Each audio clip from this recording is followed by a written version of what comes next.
everybody, Harold Reynolds here from MLB Network. Thanks for attending today's Atlantic League game. Baseball is the greatest game in the world, and again this season, Major League Baseball and the Atlantic League are experimenting with rule changes based on fan feedback that are designed to increase action, improve pace of play, and reduce injuries. A test rule you might recognize is the double hook designated hitter, which returns this year with a couple changes. As you recall, last year a team lost its designated hitter when the starting pitcher left the game. In 2022, as long as the starting pitcher completes 5 innings, then he can be relieved and the club does not lose a designated hitter. If the pitcher doesn't go 5 innings, guess what? You lose your DH. Now also returning is this one. It's the pass ball rule. In 2019, which allowed the batter to take off for first base with any time that a pitch was not caught by the catcher. This year, if the batter reaches first base, they will be credited with, get this, a base hit. We're excited to see these ideas play out, and we're glad that you'll be watching with us. Enjoy the game. Hey Rockers fans, we are so thrilled to have you join us all here at Truist Point and during our broadcast via YouTube. Thank you for rooting on your home squad. I'll be the last man standing here. I'm gonna rock you. I'm gonna rock you. I'm gonna rock you. I'll have you begging for mercy, begging for mercy. Oh, oh. I'm dangerous. So dangerous. Rockabye baseball. I'm dangerous.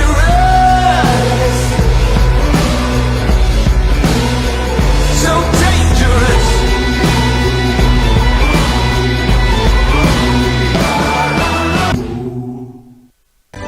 Rockers and Genomes open up a 3-game series on Tuesday night. 1 run already in the first inning. In the bottom of the second, Quincy Lattimore would hook a double inside the third base bag. Logan Morrison motors around to score. Rockers lead 2-0. They would add another one a few moments later on an RBI base hit from Giovanni Alfonso to take a 3-0 lead through 2. In the bottom of the third inning with Jerry Downs on board, Xander Wheel hits one deep into center field. It would take Anderson Miller all the way back to the wall. Jerry Downs comes around and scores. Xander Wheel heads to third base, his third triple of the year. Rockers up 4-0. Bottom of the fifth inning now, Jerry Downs swings, slams a base hit. That goes up the middle, and that'll bring in another runner in to score. Russell comes in, and the Rockers extend their lead now 5-0. They're cruising behind a solid start from Craig Stem as well. Stem goes 6 innings, giving up 2 runs. In the top of the 7th, the Rockers were up 7-2. Moises Sierra, though, would hit this one deep into right center field. It would get past Ben Aklinski. 2 runs would come in and score. It's a 2-run triple for Moises Sierra. The Genomes right back in. It's a 7-4 score as we hit the 7th inning stretch. Bottom of the 7th, though, the Rockers would get a run back. A base hit from Giovanni Alfonso into right field. His 4th hit of the game and his 2nd run batted in. Rockers lead 8-4. A few moments later, Michael Russell jammed on this one, but he's able to muscle it out into center field. Coming in and scoring easily is Tyler Ladendorf. Rockers lead 9-4. Facing former teammate Ryan Dole, Chris Davis lines a base hit into right field for the Genomes. It would cut the score to 9-6 with a couple of runs coming in, setting up a top of the 9th inning where Luke Becker would poke one into left field. That would get down. 2 runs come in and score. It is 9-8. Jamie Keefe elects to remove Ryan Dole, going with rookie Cameron Cotter, who faces Davis once again. Davis hits this one high in the air, deep into right center field, stays in the yard, but it's a 2-run double for Davis, bringing in both the tying and go-ahead runs.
Welcome back into the Rockers pregame show on the Rockers Baseball Network. And for those of you joining us on YouTube and around Truist Point today, well, thanks for spending your Wednesday evening with us. We're counting you down to first pitch between the High Point Rockers and the Kentucky Wild Health Genomes here Wednesday night, Game 2 of a midweek series. Genomes took Game 1 yesterday, 10-9. Let's go ahead and take a look now at today's starting lineups. First off, for Mark Minikazi and the visiting squad of Kentucky. Leading off is the third baseman Luke Becker. Chris Shaw is in left field. He's batting second. Chris Davis, the designated hitter, will hit third. Jimmy Paredes is the second baseman, batting in the number 4 spot. Moises Sierra at first base will hit fifth. Felix Pie is in right field tonight. He will bat in the 6th slot. Batting 7th, playing center field, is Anderson Miller. Hitting 8th tonight and catching is Chase Vallow. And Clayton Melbauer is the shortstop, and he is batting 9th. Player to watch today, well, it's going to be Chris Davis. Actually, it's going to be the two Chris's, Chris Davis and Chris Shaw. Chris Shaw has driven in 10 of his 42 runs against the High Point Rockers, while Chris Davis on the other side, well, we saw what he was able to do yesterday, picking up the double in the 9th inning that was able to bring in the run. That was the go-ahead run for the Genomes yesterday, but that specific spot in the top of the lineup, the 2, the 3, and then you could even extend that to Jimmy Paredes in the number 4 spot if you wanted to. That is the section of this lineup where Liam O'Sullivan is going to have to be careful, because up and down this lineup, they're not going to wow you with power like, say, a Lexington potentially would, but this is still a lineup that it's got some spots that you're going to have to be careful with. And that specifically, 2, 3, and 4, is where you've got to be careful. On the flip side, Liam O'Sullivan will be helped out by this offensive unit put together by Jamie Keefe. Leading off is Michael Russell, the third baseman. Ben Aklinski is in right field, batting second. Jerry Downs, the first baseman, will hit in the number 3 spot. Xander Wheel is in left field, and he's the cleanup hitter. Batting in the number 5 spot, Logan Morrison, the designated hitter. Tyler Ladendorf is at second base, batting 6th. Giovanni Alfonso, the shortstop, hitting 7th. Jay Gonzalez is in center field today, batting 8th. And Mike Galino, the catcher, is hitting 9th. So 2 players to watch really today for the Rockers. One, it's Jerry Downs, because of how well he's been hitting recently. He brought the average up over 300. In fact, he leads the Rockers in batting average now at 303. But on the flip side, maybe we're starting to see Logan Morrison come around a little bit, so we've highlighted Logan Morrison today as well. A 2-hit game yesterday for Morrison, bringing the average back up over 260. And, you know, this is a guy, we've said it a couple of times, the Rockers really need to have Logan Morrison starting to heat up as we go down the stretch run. So for the Rockers, that is a bat they cannot afford to be without as we go into the second half of the season. So for Logan Morrison and the Rockers, they've got to have that power coming up in the middle of the lineup. Starting pitching matchup today, Max Povsey, the former High Point Rocker, going today for the Genomes, 4-8 with a 6.02 earned run average. This will be his 17th start, 83 innings pitched this year, 102 hits, 78 strikeouts, and 38 walks, 6 home runs allowed. This is yet another guy, and if you've been listening to any of our broadcasts over the last week and a half, you're going to hear something very similar today in the scouting report. This is what we've heard recently. This is a guy who's going to give up a lot of hits. So if you're the Rockers today, you've got to be able to pick up your base hits, be aggressive at the plate. The Rockers saw Max Povsey just a couple of days ago when the Rockers were there in Kentucky, and all things considered, it was a good outing for High Point. At least from an offensive standpoint. We've talked about the fact that this is a Rockers offense that has been able to score quite a bit recently, and you know, you look back at what that outing looked like. Povsey is 1-1 this year against High Point, but the Rockers need to try to figure out how to get guys in against him. That was one of those games where they had no problems getting guys on base. They could not get anybody in. Max Povsey, a guy the Rockers hit hard last year after he was traded to West Virginia, but has kind of stymied them at times this year as a member of the Genomes. On the flip side, High Point going with Liam O'Sullivan today, 0-3 with a 7.54 earned run average. This will be his 6th start, 28 hits, 14 strikeouts, and 5 walks. well, much in the same vein as Max Povsey, in the same vein as most of the other High Point pitchers, this is a guy who's a pitch-to-contact pitcher. You're not going to find many guys, you're not going to find any guys really in the rotation that aren't pitch-to-contact pitchers for High Point, but Max Povsey is a guy, Liam O'Sullivan is a guy where the Rockers can hopefully he will slide into that mold that we've seen so many of their other pitchers.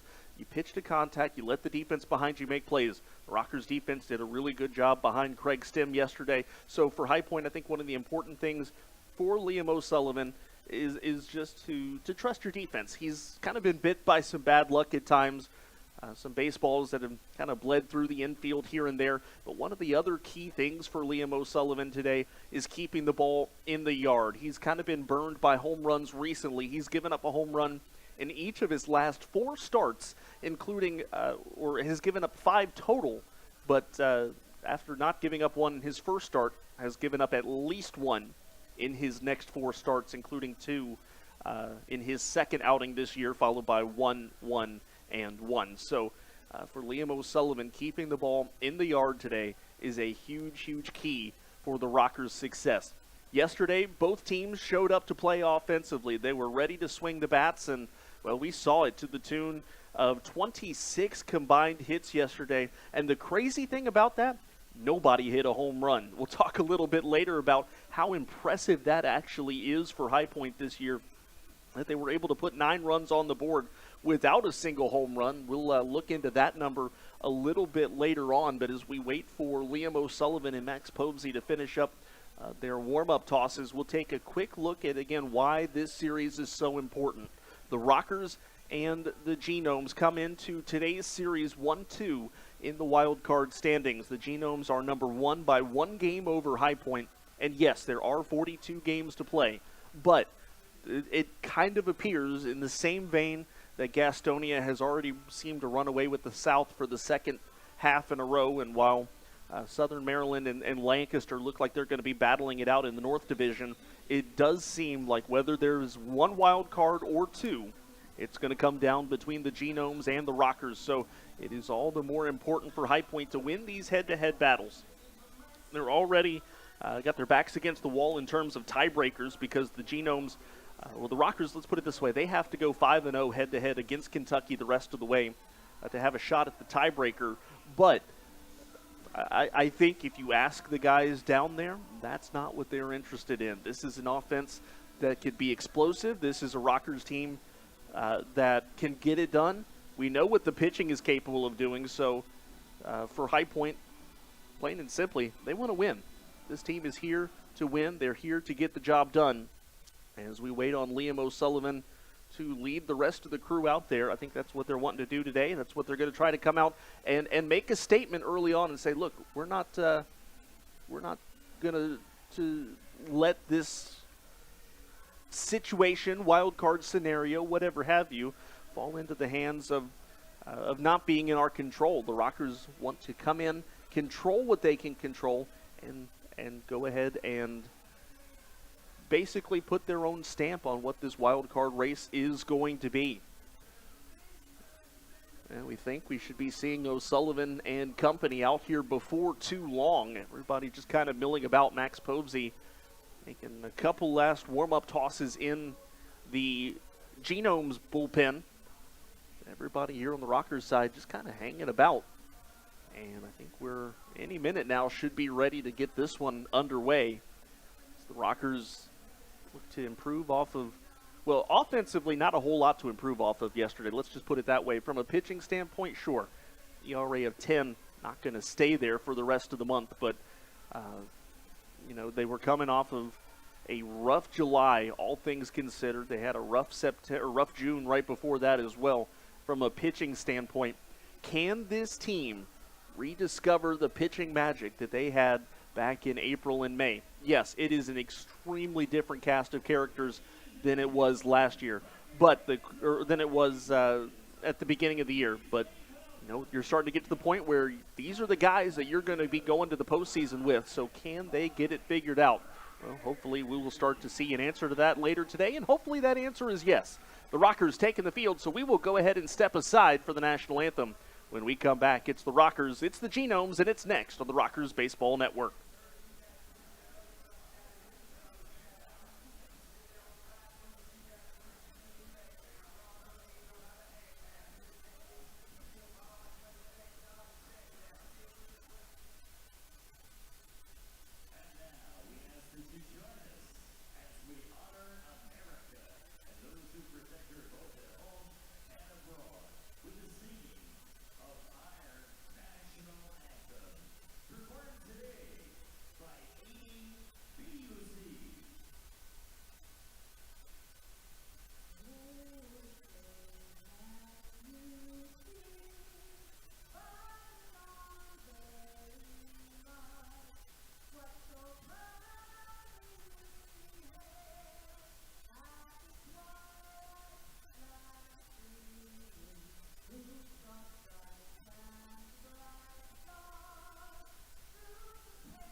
Well, after a tough one-run loss yesterday, what else is there to do other than shake it off and get right back to work? So that's what we're going to do. No fluff, just baseball. Good evening, everyone. Kendrick Fruits here with you from Truist Point in High Point, North Carolina, as the Rockers and Genomes get set for Game 2 of a midweek series here this afternoon.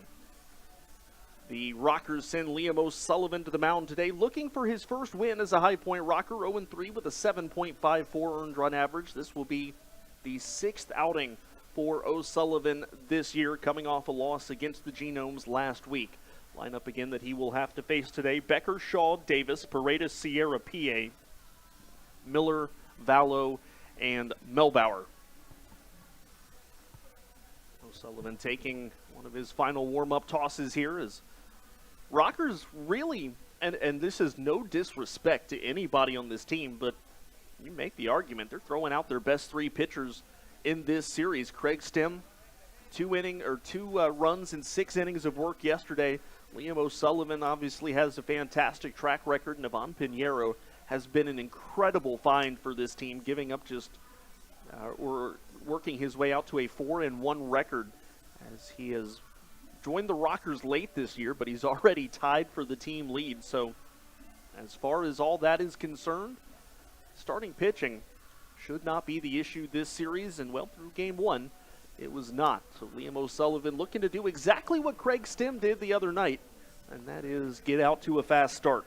Here's Luke Becker leading things off, hitting at .286, 14 home runs, and 54 runs batted in, 8 stolen bases for Becker.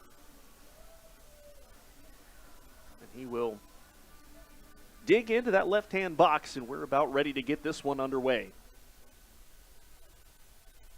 O'Sullivan steps right behind the mound, now makes contact with the rubber. And the Rockers right-hander ready to get this one going. He rocks, kicks, and fires. We're underway with a strike on the inside corner to Becker. And the count 0-1. First pitch at 6:40 today. It is 92 degrees and sunny. First pitch time and weather brought to you by Grandover Resorts in Greensboro. 0-1 to Becker. Swings, grounds it weakly to second base. Ladendorf there. And the throw to first. A quick out and a good start for Liam O'Sullivan. First pitch time and weather brought to you by Grandover Resorts. Live, work, enjoy. May have already said that, but if not, doesn't hurt to repeat yourself sometimes. That'll bring up Chris Shaw, 275, 10 home runs, and 42 runs batted in.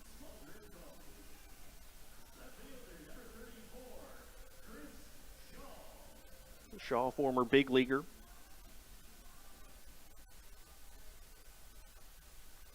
And O'Sullivan fires that pitch a strike, and the count 0-1. Home plate umpire Bradley Moffitt. Owen Ballard the fourth at first base, and third base today it is Calvin Baker. Here comes the pitch. That's lined into right field, a base hit. Rockers had a shift on. Chris Shaw able to hit through the shift anyways, and that will bring up Chris Davis now, who of course did a lot of damage last year. Or last night, rather, the double in the ninth inning. Hitting .351, 8 home runs, 20 batted in.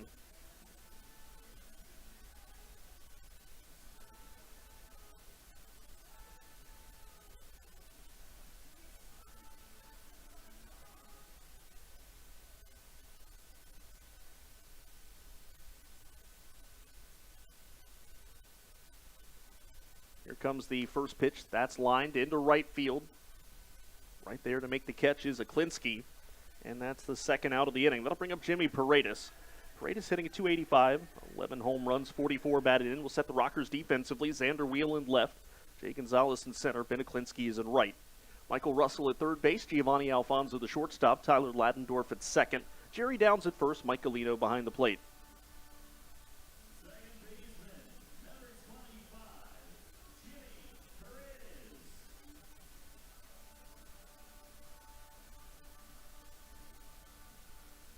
Paredes, a switch hitter, starting from the left-hand side here tonight.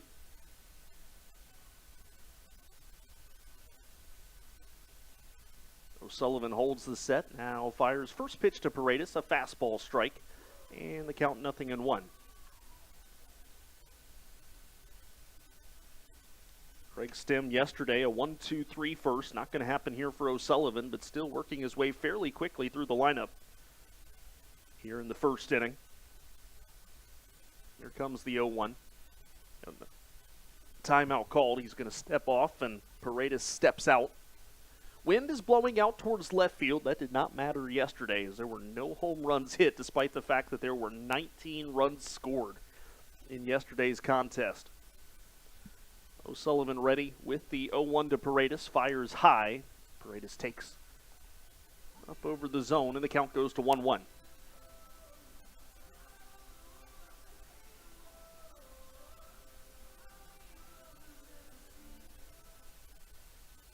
Most of the field in sunlight right now. Just the front half of the infield is not, but that includes the mound and home plate. That pitch just inside. And the count 2-1 to Paredes now.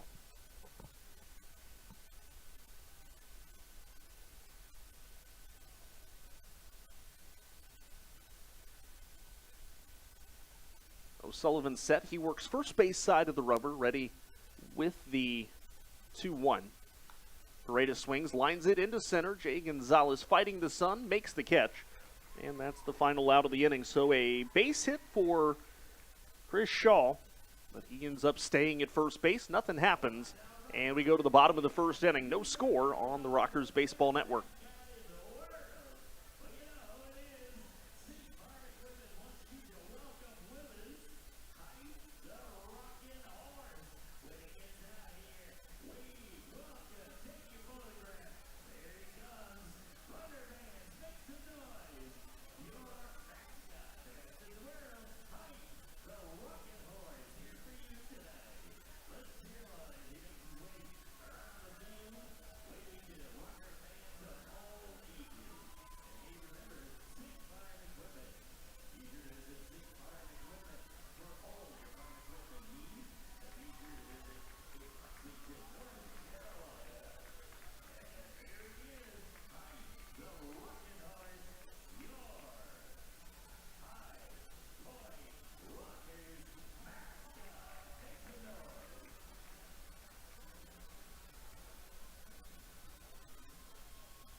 Bottom of the first inning, former High Point Rocker Max Povsey on the mound for the Genomes today. Povsey 4-8 with a 6.02 earned run average.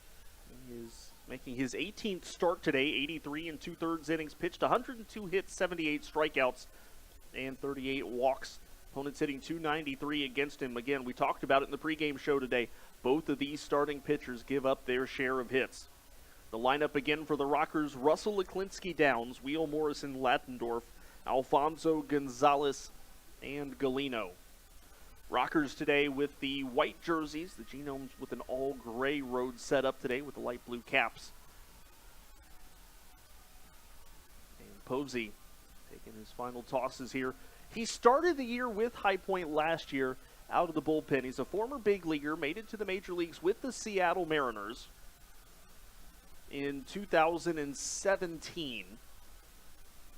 Made 3 relief appearances with a 7.36 earned run average, but with the Rockers last year, ERA north of 9 in 11 innings, or in 11 appearances rather, and was traded to Charleston where he made 22 appearances, including 7 starts, was markedly better. And now exclusively a starter for Mark Minikazi this season, and has found arguably the most success that he has found in his independent league tenure. So here is Michael Russell, ready to lead things off. Russell takes a strike, and the count 0-1. Russell hitting at .240, 3 home runs, and 28 batted in.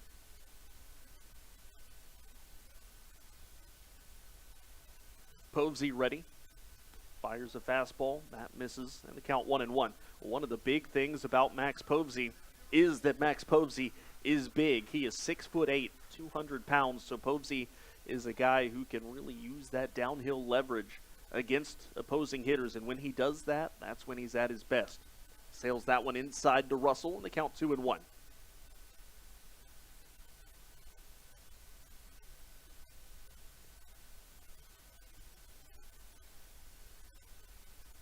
On the way. Povsey fires, fastball at the knees, just down below the knees, and the count 3-1. A couple of really close takes here from Michael Russell. The count 3 balls, 1 strike now. Rockers trying to get the leadoff man aboard. And Povsey fires the 3-1. Russell takes, there's a called strike, and the count goes full. Look at the pitch tracker. Everything that was called a ball was in fact a ball. Michael Russell trying to see a lot of pitches here. Povsey ready with the payoff pitch, but Russell not ready because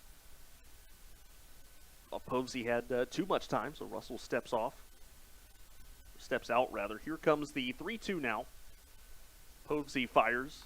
Russell pops it up foul, first base side. It gets out of play.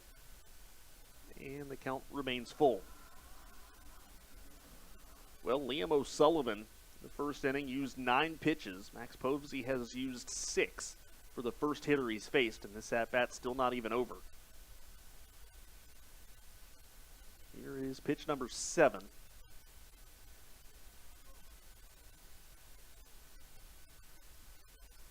And Povsey fires. Russell fouls it off. And the count remains full. You remember last week, Povsey, there was one particular pitch. Rockers had runners at second and third.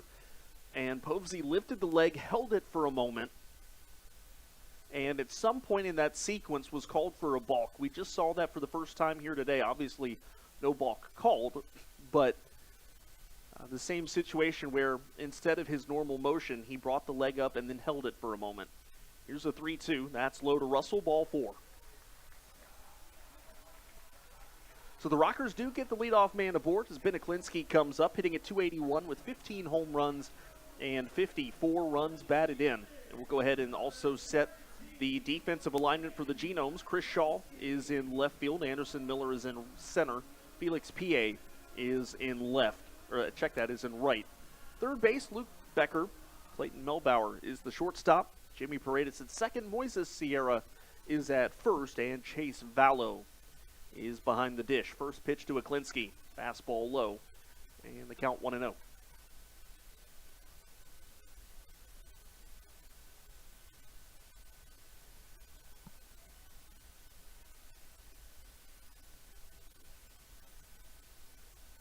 Posey holds the set, 1-0 on the way.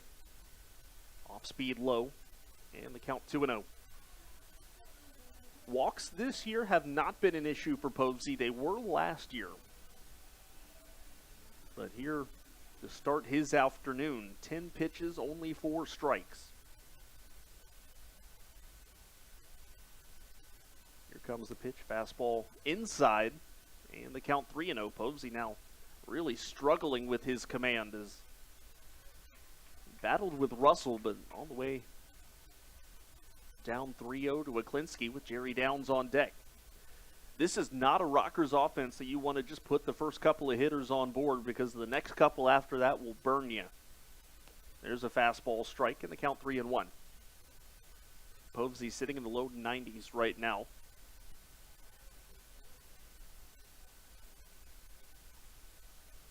Russell at first base, the Rockers' all-time leader in stolen bases with 51.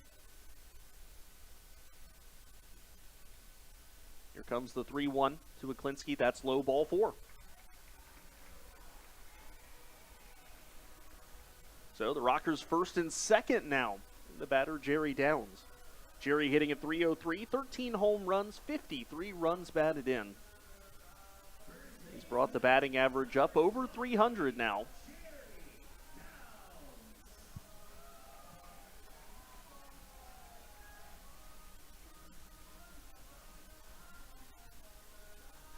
Jerry started the year, he dipped as low as 190 at one point. But he was able to slowly creep it up towards 300. Now he's there. Here's the first pitch. Downs a hefty swing and a miss. And the count 0-1.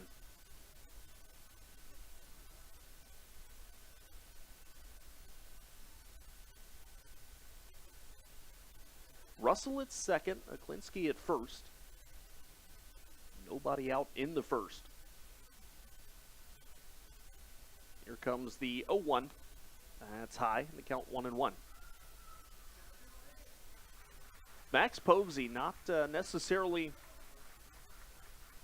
working with any pace here. He's a slow worker when he gets in trouble. Remember that from last year. And he is already working at a crawl here in the first inning. Comes the 1-1 to Downs. Posey fires. Downs hits it on the ground to first base. Sierra goes to second for 1. That's all they're going to get. So Aklinski is retired 3-6 for the first out. Russell goes to third. And Downs is at first base. That'll bring up Xander Wheel. The Vanderbilt product leads the Rockers in home runs and runs batted in. He's already set a career high in home runs and is approaching the Rockers' single season record of RBIs. He's still got a ways to go, 8 more to be exact, before he hits his record, which was 86. First pitch to Wheel. There's a fastball called a strike, and the count 0-1. Xander, just a deep enough fly ball here, he'd be able to bring in Michael Russell. You'd think with ease. Russell's got some pretty good speed there at third base.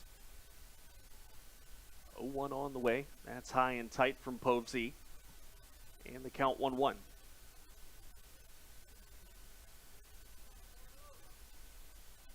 Logan Morrison waits on deck. Don't you just get the feeling he is so close to breaking out? Logan Morrison just needs to be in the right spot at the right time. And maybe it would unleash the floodgates and we'd have just a monstrous end of the year, as Wheel is buckled by the curveball there from Posey, and the count is 1-2. I mean, you saw it yesterday, that first at-bat double that Morrison hit yesterday. You think couple more like that, he'll really start to get in the groove. A ball and 2 strikes. Posey holds the set and fires fastball high. Wheel chased it, strike 3. That's the second out of the inning, and that'll bring up Morrison. 263, 9 home runs, and 34 runs batted in.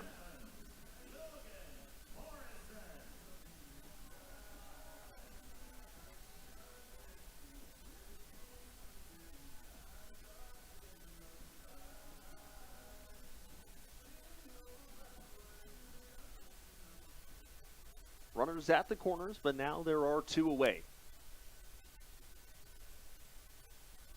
Povsey ready. Here comes the pitch to Morrison. Fastball. There's a called strike, and the count 0-1. Tyler Ladendorf waits in the on-deck circle.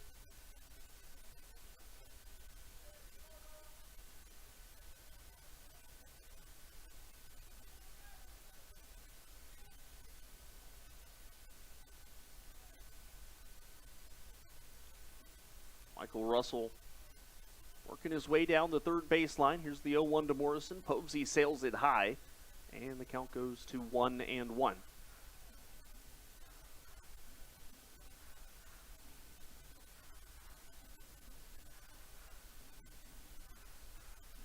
Final game of this series tomorrow.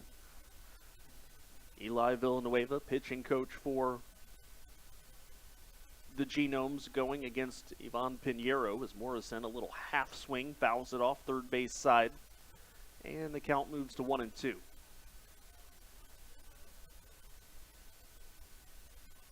Well, the Rockers had a good opportunity with a couple of walks here in the first inning, but unless they turn it around in a hurry, don't have anything to show for it.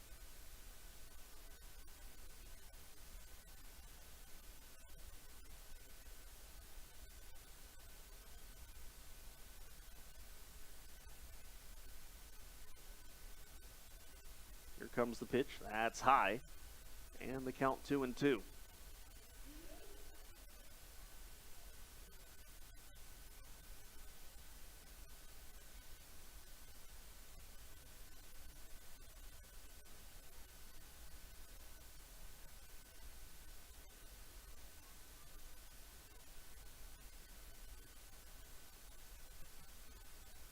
Povsey ready with the 2-2. Fastball. Morrison hits this one right to second base, though. Paredes scoops it up, and an easy toss to first base for the final out of the inning. Rockers get a couple aboard via a walk, but not able to score. And with that, we head to the top of the second inning. No score on the Rockers Baseball Network.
Top of the second inning, no score between the Rockers and the Genomes. Liam O'Sullivan facing 5, 6, and 7. Sierra, PA, and Anderson Miller.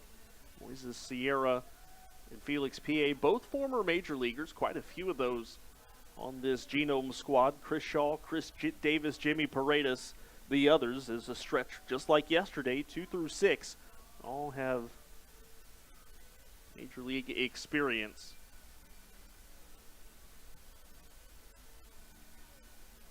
Moises Sierra, 264, 6 home runs, and 33 runs batted in.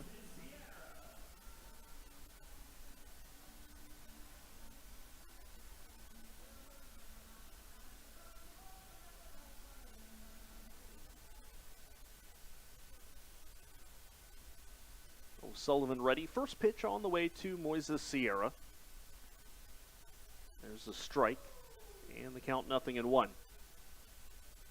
So yeah, O'Sullivan threw 9 pitches in the first inning. Povsey threw 25. Here comes the 0-1 to Sierra. Swing and a miss. Liam O'Sullivan looking good here.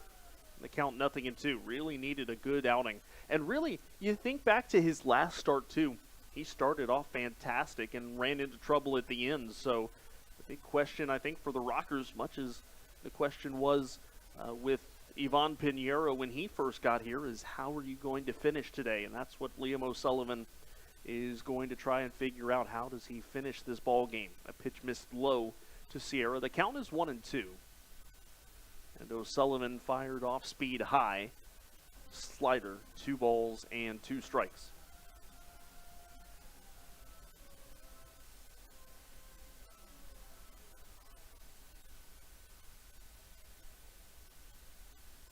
Here comes the 2-2. That one roped into left field. That's going to kick around in the corner. Should be 2. Sierra hustling around first base and will head into second. The throw comes into third. And it will be a double for Sierra. That is the second hit of the game for the Genomes. And that'll bring up Felix P.A.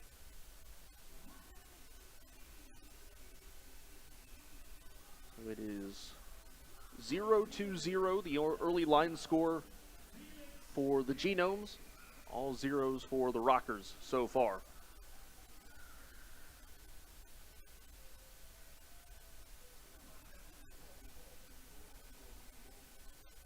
The runner in scoring position.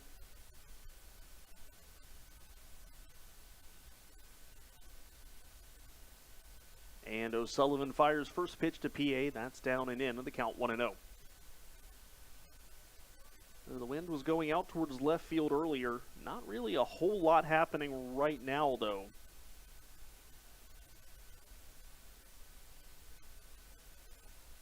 Here comes the 1-0. O'Sullivan fires, and PA grounds this one to first base. Downs will snag it in foul territory, though. And so the count 1 ball, 1 strike.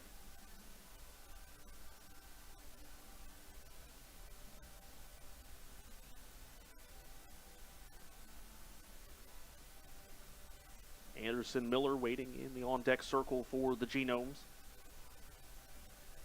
Again, Rockers trail Kentucky by 1 in the wild card race, so still with 41 games to go, this one does mean something. 1-1 on the way as O'Sullivan fires off speed. PA grounds it to first. Good snag by Jerry Downs. He'll take it himself. But Moises Sierra will head to third base in the process. So runner at third, 1 out. Anderson Miller, the batter, hitting at .267 with 3 home runs and 30 runs batted in.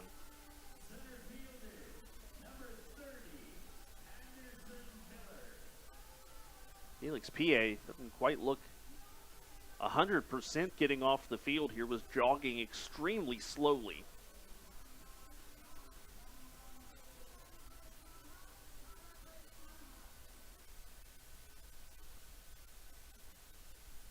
Of course, he's not the youngest of outfielders that you'll find here in the Atlantic League. As O'Sullivan's first pitch grounded to first base. Jerry Downs will take it to first base himself yet again, but coming in and scoring is Moises Sierra. And the Genomes are on the board here, 1-0 on Anderson Miller's 31st run batted in. That'll bring up Chase Vallow, hitting at .200, 10 home runs, 23 batted in. Part of that stems from early in the ball game. Rockers feel like they'll be able to come back from at least, or from 1 down.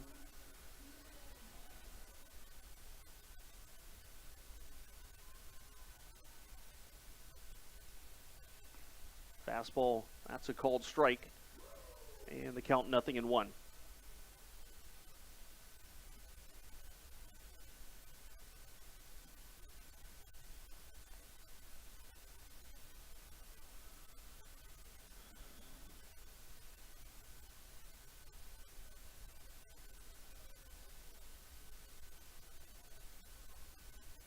Liam O'Sullivan ready with the 0-1 and steps off. Don't know if perhaps he's not on the same page with Galeno here, but base is empty and 2 outs. Swing and a miss, big hack. And coming up empty is Vallow in the count 0-2.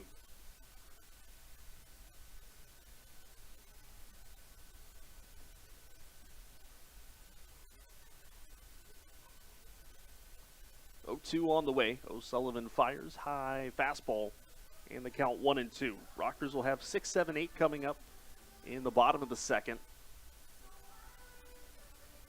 Not exactly a sprinting start to this game. 1-2 on the way from O'Sullivan. There's a high fastball. Once again, not getting the call from Moffitt. But it looks like both of those pitches should have been called strikes. Bradley Moffitt, a low strike zone.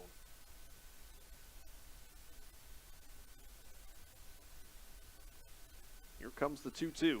That's way outside, and now after being ahead 0-2, Liam O'Sullivan has worked it right back to a full count.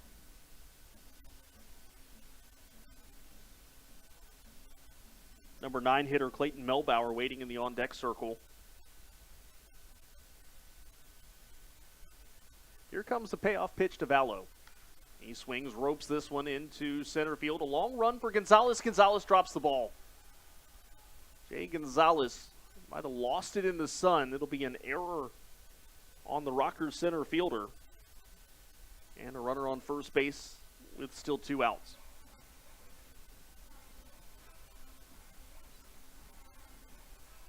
That's a tough one there. Not a tough scoring decision.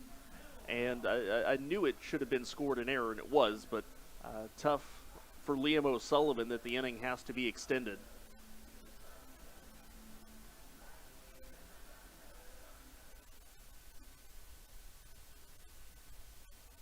Thought he should have been out of the inning at 24 pitches, but now first pitch on the way to Clayton Melbauer. O'Sullivan fires a strike in the count 0-1. 1 run already in here in the second on a RBI ground out from Anderson Miller.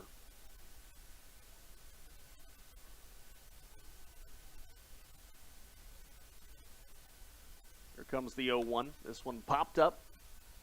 Foul territory, first base side. It will get out of play, and the count moves to 0-2 now. O'Sullivan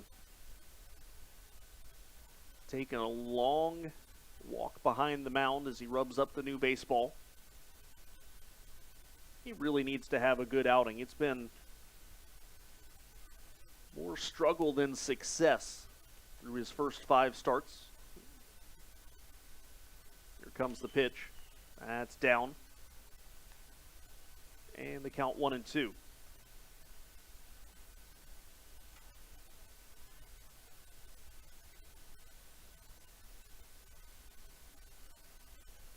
Four shutout innings in his Rockers debut.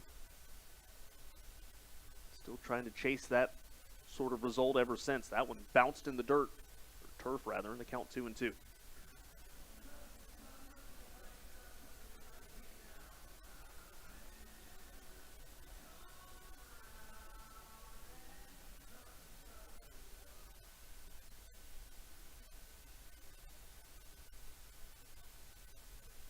Two balls, 2 strikes. O'Sullivan ready. Runner at first base is Vallow. Here comes the 2-2. O'Sullivan holds the set, now kicks and fires. There's a fastball low, count full.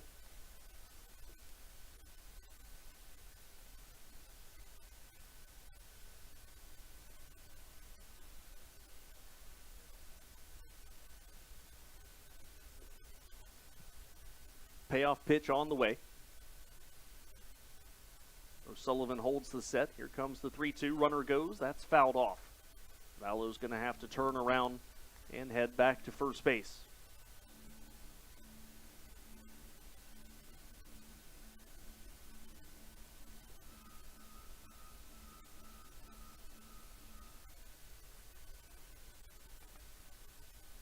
Top of the lineup, waiting in the on-deck circle, that's Luke Becker.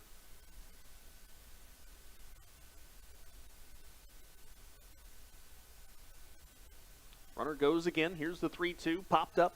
First base side foul, and once again out of play.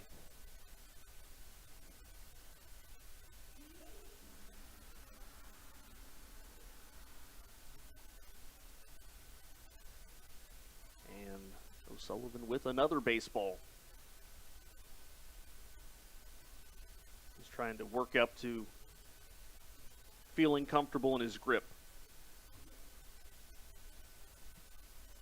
Another 3-2 coming to Clayton Melbauer. Runner will go again on motion. Here comes the pitch, and that's fouled off of Galino. 3 straight 3-2 foul balls. And home plate umpire Bradley Moffitt's going to give Mike Galino a moment, who had his cage rattled a little bit by that foul ball. Jamie Keefe's going to go out and look at Galino, and also now trainer Joe Geck is coming out as well.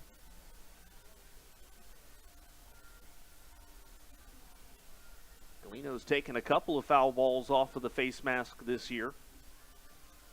And obviously, as science continues to evolve with the what we understand about head injuries, they start to take that a little bit more seriously now.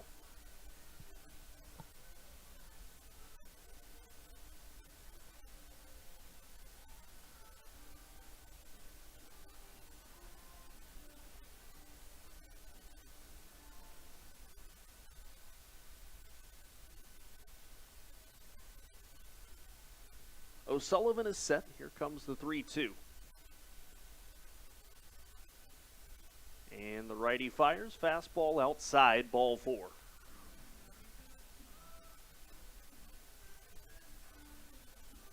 Chase Vallow heads to second.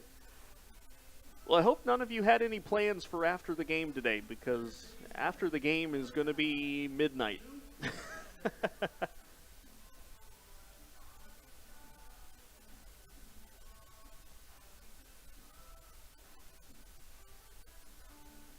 Here's Luke Becker. Becker grounded out to second his first time up. Not like yesterday with Craig Stem setting a pretty quick pace early on. O'Sullivan's first pitch, down and in, ball 1. Neither pitcher throwing a lot of strikes right now. You think about all these extra pitches that O'Sullivan's had to throw because Jay Gonzalez dropped that ball in center field. Here comes a 1-0.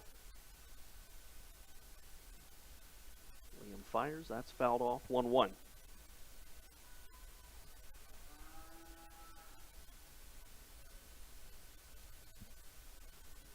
Well, in the bottom of the first inning, we'll take a look at the Rockers injury report and remind you of the transactions the Rockers made today. We'll update you on that again in the bottom of the second inning. Hopefully sooner rather than later. Here comes the 1-1. That's popped up foul, and it will hook into the seats, and the count goes to 1-2.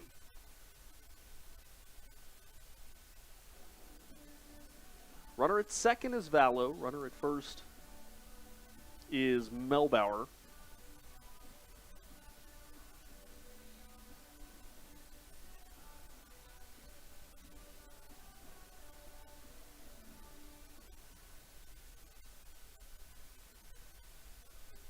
O'Sullivan ready. Here comes the 1-2 to Luke Becker.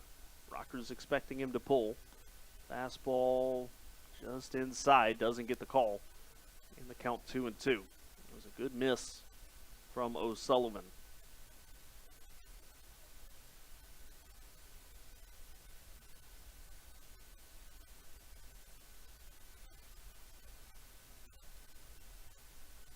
Liam comes set. Here comes a 2-2.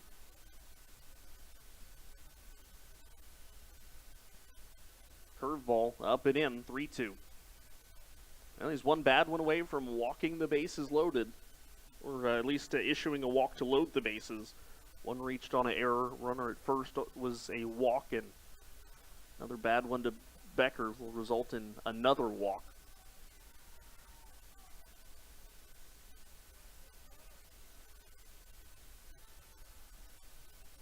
Timeout called at the plate as Becker needs to adjust his batting gloves again.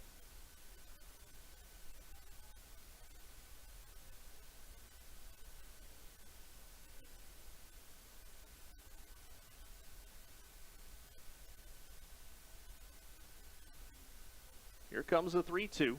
Both runners go. Here's the pitch, grounded to first base. Downs picks it up. The underhand flip to O'Sullivan. Perfect feed, and that is the final out of the inning. 1 run scores for the Genomes. I know that was a while ago. The ground out from Anderson Miller brought a run in to score. We head to the bottom of the second inning. 1-0 Genomes of the Rockers Baseball Network.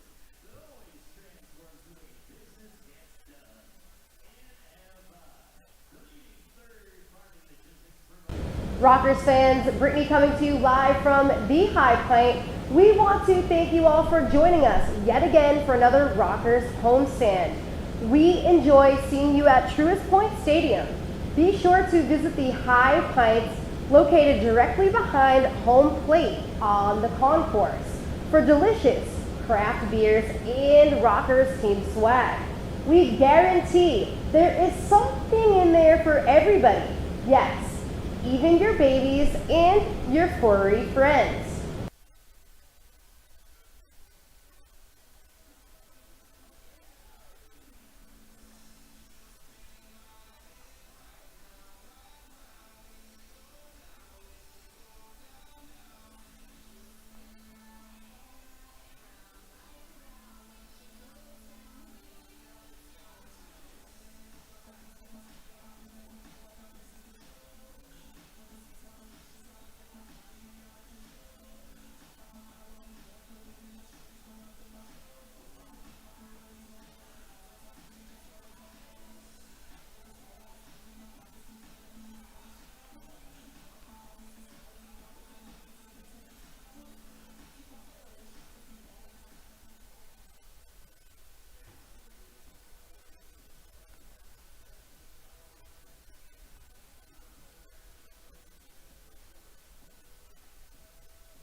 Bottom of inning number 2. Rockers have 6, 7, 8 coming up here. That is Ladendorf, Alfonso, and Gonzalez.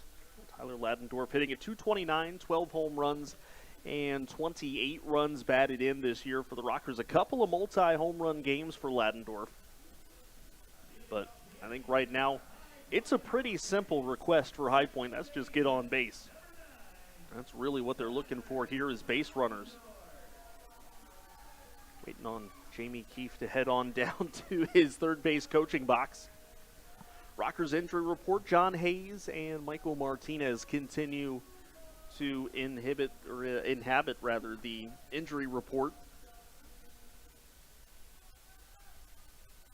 A couple roster moves earlier today as well. First pitch to Ladendorf, a fastball strike in the count 0-1. Earlier today, the Rockers released Sam Burton. They activated Junior Rincon. And curveball to Ladendorf, misses low, count 1-1. Put Nathan Bates on the reserve/retired list earlier today, so making a couple of spots available, or at least making us think that we could see Hayes and Martinez sooner rather than later, or maybe some newcomers. This one popped up into shallow center. Melbauer is back and makes the catch for the first out of the second inning, and that'll bring up Giovanni Alfonso. Now the unofficial team captain of the Rockers hitting at .302 with a couple of home runs and 28 runs batted in. Was impressive yesterday in a 4-hit performance while driving in a couple of runs. And for a guy who's just been a hit machine for High Point, Rockers asking him to do it again here, trying to pick up a base hit. Rockers looking for their first. Povsey ready. First pitch on the way. Curveball to Alfonso, and it'll back him off of the plate. And they count 1 ball, no strikes. Povsey has struggled with his command early on. 29 pitches, and only 15 of them strikes. You really want to be nearing 60% strike rate, not 50. This one, weak ground ball to short. It's going to be an easy play, though, for Melbauer. Alfonso a little slow getting out of the box.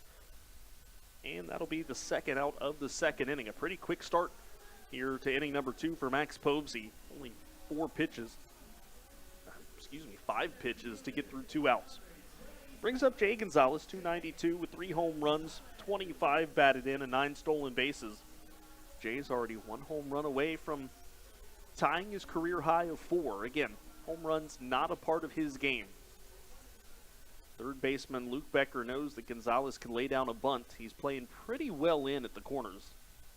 No secret what the skill set of Gonzalez is, as this one has popped up. And the count 0-1.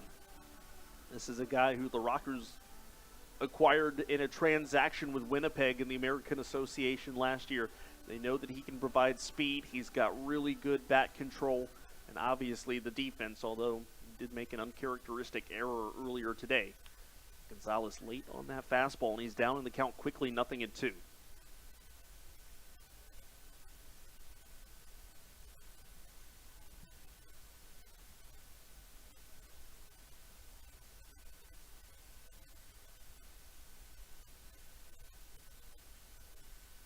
Povsey ready, 0-2 on the way, and Gonzalez pops this one left field side. It will find the seats. The question is how far back, and well, turns out it's going to land on the awning of the concourse and miss the seating section altogether.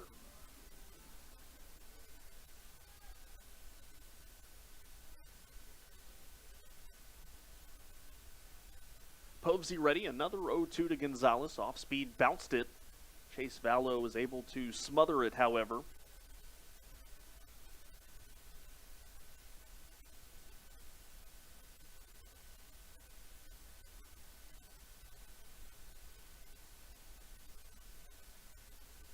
Mike Galino, the number 9 hitter in the on-deck circle. Here comes a 1-2. This one tapped foul. Looks like it must have got the front foot, I would guess, of Jay Gonzalez in the box. Bradley Moffitt wanting to take that baseball out of play, which he successfully does so now.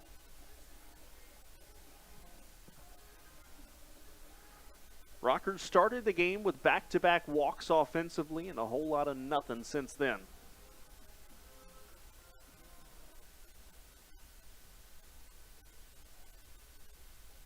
Here comes the 1-2. Gonzalez late on that fastball, but he's able to just get a piece of it and stays alive. Count 1 ball, 2 strikes. I'll tell you what, to only have 1 ball in the count, yet Jay Gonzalez has seen 6 pitches. That's impressive battling from the Rockers center fielder. He's been in protect mode for almost the entirety of this at-bat. There's a fastball up and away from Povsey, and the count goes to 2-2. So the Genomes, with 4 major leaguers in their lineup and a 5 major leaguers in their lineup and a 6th is their starting pitcher. The Rockers today with 2 major leaguers in their lineup. Here's the 2-2. That's high from Povsey. Jay Gonzalez has battled this count back to full.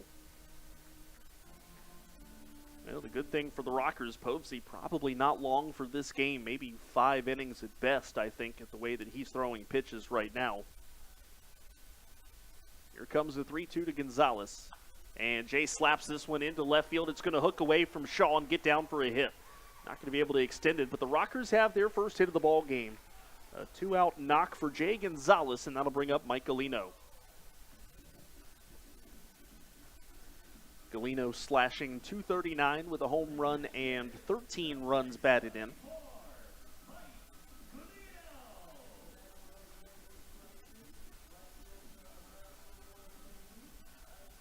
Galino obviously was part of an early season catching tandem with Chris Proctor, both of them hitting well over 300 for quite a while, but Galino's batting average has begun to slip down to .239. Gonzalez goes first pitch, fastball low, and Vallow will bounce the throw to second base. Jay Gonzalez, his 10th steal of the season.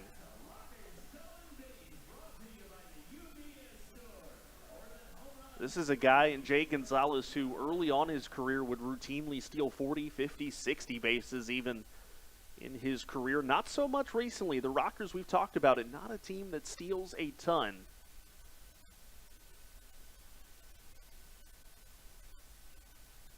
Here comes the 1-0. Povsey ready, fires to Galino. It's a fastball tight. We mentioned Chris Proctor a moment ago, was traded to Lancaster recently from the Rockers in the exchange that sent Cole Aker to High Point. And how about this? Chris Proctor just recently hit his first home run of the year. Was hitting .296 with 17 runs batted in when he was traded to Lancaster, hitting .200 with the Barnstormers, but he has notched his first home run. Galeno takes high, 3-0. Michael Russell in the on-deck circle. The Rockers will turn the lineup over. If Galeno will extend the second, right now looks pretty much in his favor to do so with the count 3-0.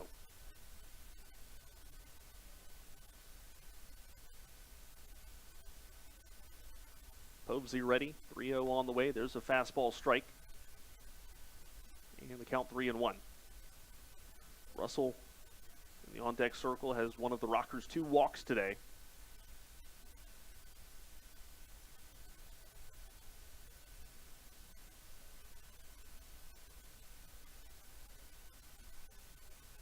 Here comes the 3-1. This one lined into right center field. This one's going to get down and go to the wall. Gonzalez comes around. He's going to score. Galeno on his way to second base. He's rounding second, heading for third. Here comes the throw to Paredes. He'll hold it. It's a triple for Mike Galeno. The Rockers have tied it at 1.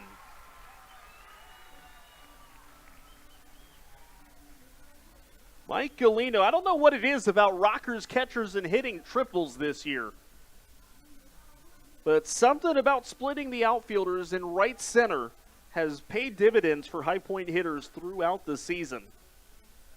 Perhaps more importantly, though, we're now tied at 1. The Rockers have the go-ahead run standing at second base. Mike Galeno trying to catch his breath over there at third base.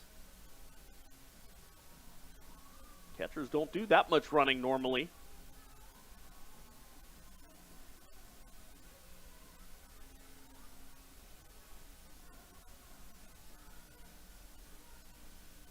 Here's Michael Russell now.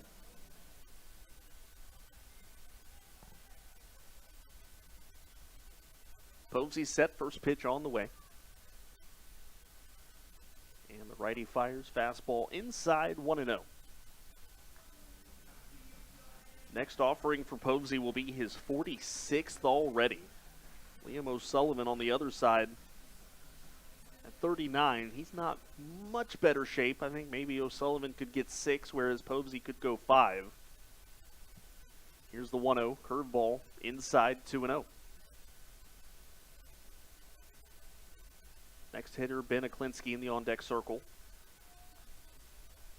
Again, we use that term loosely. Nobody actually uses the on-deck circles here. Here's the 2-0 to Russell. Hits it on the ground towards third. Becker scoops it up from the side and throw on to first base. Will retire the Rockers in the second inning, but they tie it up on an RBI triple from Mike Galeno. We've got a 1-1 game on our hands as we head to the top of the third of the Rockers Baseball Network.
Top of the third inning, Liam O'Sullivan facing 2, 3, and 4. That is Shaw, Davis, and Paredes here in the top of the third. We've got a 1-1 ball game. Chris Shaw singled his first time up.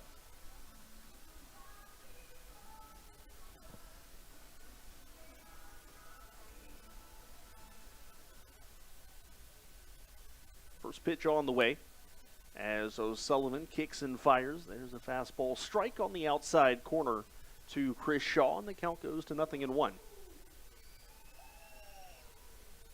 Shaw, the former San Francisco Giant, has the average sitting at 277.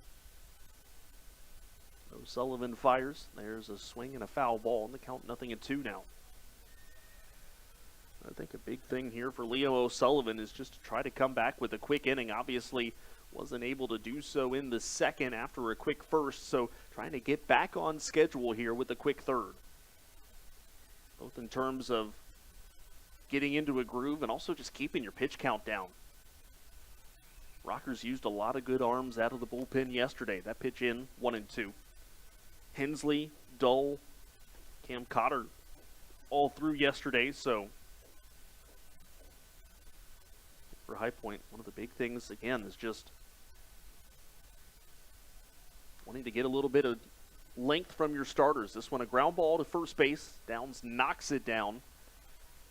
He'll take it himself, though. Steps on the bag. That retires Shaw for the first out of the third. And that'll bring up Chris Davis.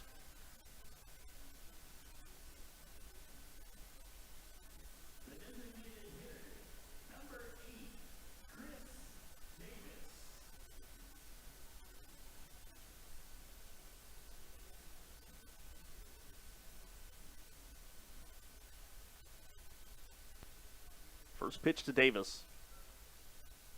That's a strike, and the count 0-1.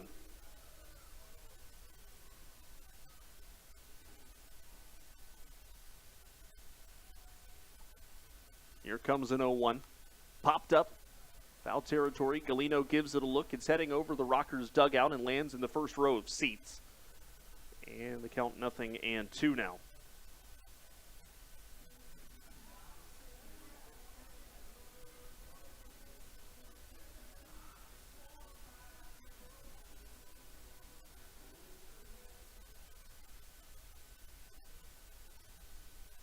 Here comes an 0-2.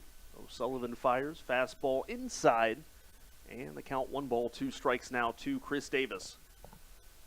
Former Major League superstar, 40 home runs in 4 different seasons with the Oakland A's. Here's the 1-2. This one hit high in the air, deep into center field. Jay Gonzalez in the gap, flags it down. And that's the second out of the inning.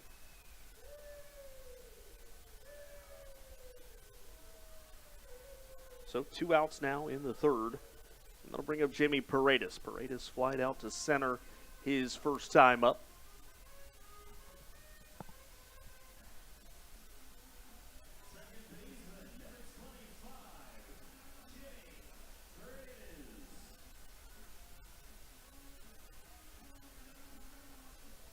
Paredes in that left-hand box. Liam O'Sullivan asks for a new baseball.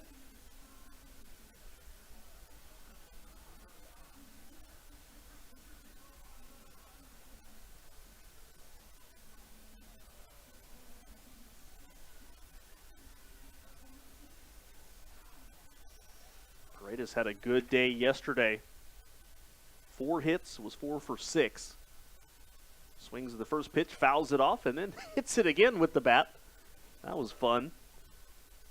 And the count 0-1. Like the games, you've seen the video, I think, of Tiger Woods just hitting the golf ball with the head of the putter, I think like 100 times or something like that.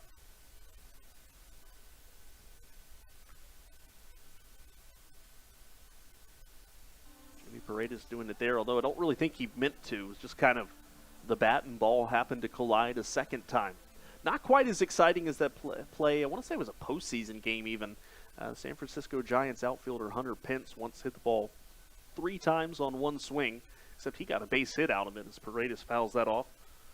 And the count 0-2. That's what they say about a baseballer. They broke the bat. That's what actually happened on the swing was the bat broke and still made contact with the ball.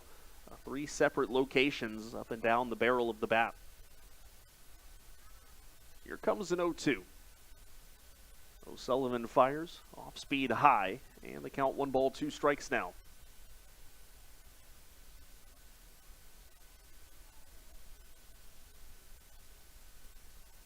Two outs here in the top of the third. And here comes the 1-2, high again. That is the 51st pitch for Liam O'Sullivan. He may be lucky to get through 5 at this rate. Here comes the 2-2. Paredes grounds it foul. The count remains 2-2. I think this is going to be, whether they want it to be or not, a bullpen day for both sides. Good thing is the Rockers have a couple of guys who can give them multiple innings.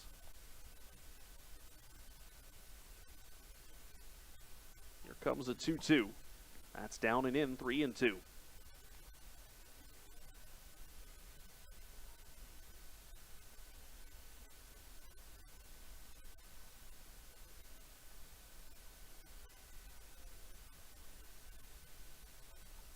Payoff pitch on the way.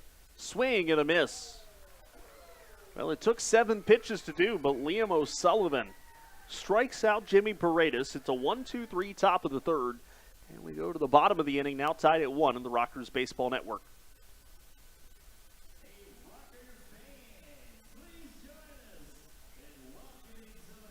Hey Rockers fans, Brittany here with yet another Rockers Hit Highlight Player Spotlight.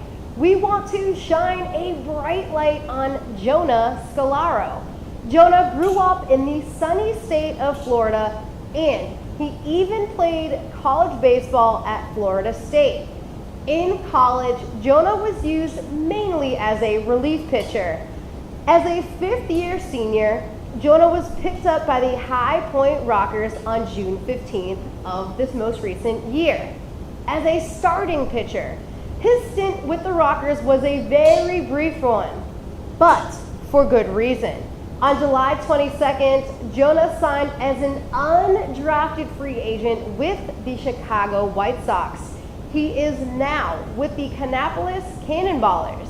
We are wishing Jonah lots of luck in his baseball career. I hope you enjoyed learning about your former Rockers player.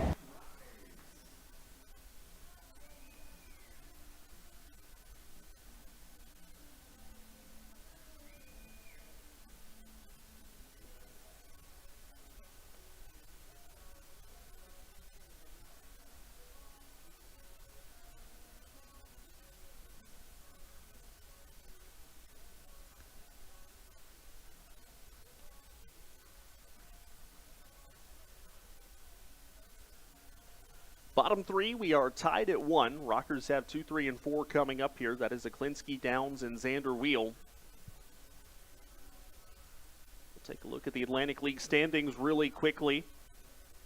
We can see what is exactly on the line here today for both of these teams. We talked about it a little bit ago, where the Genomes currently hold the wild card spot over the Rockers by 1 game. In the second half, though, Gastonia 20-4. Kentucky 12-11. That's the Genomes. Lexington and Charleston both 11-13. High Point 7-16. I'm sorry, 7-17 in the bottom of the South Division. Povsey's first pitch to Aklinski is a fastball inside, and the count 1-0. In the North Division, Lancaster has now opened out a modest 2-game advantage over Southern Maryland, who, of course, is already in the postseason. The Blue Crabs dominated the first half of the season. Curveball, there's a strike, 1-1. Staten Island in the middle, followed by York and Long Island.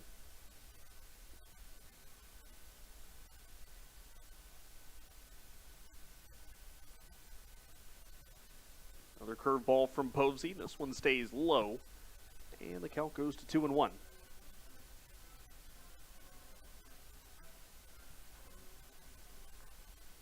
The Top of the fourth inning, we'll look at the Atlantic League scoreboard, let you know what else is going on. There's a fastball strike. Klinsky doesn't think so.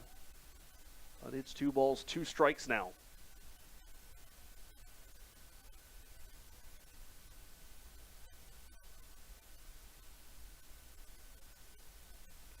Ben walked his first time up.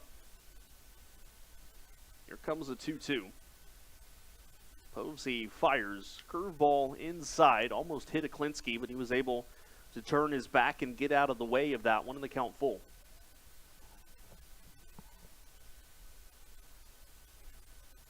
That was the 52nd pitch for Posey. Payoff pitch on the way. Fastball swing and a miss. 89. And that is the first out of the third inning. That'll bring up Jerry Downs.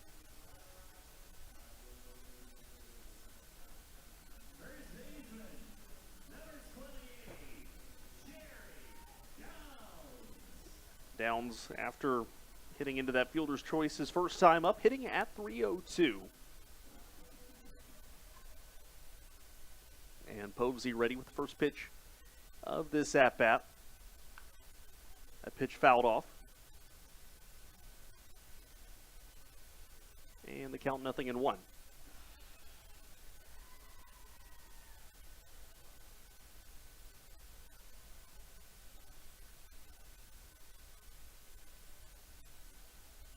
Posey ready. 0-1 on the way. Fastball grounded to first base. Waiting on an extra hop there was Sierra. The underhand flip to Posey is in time. That is out number 2. Brings up Xander Wheel. Struck out his first time up.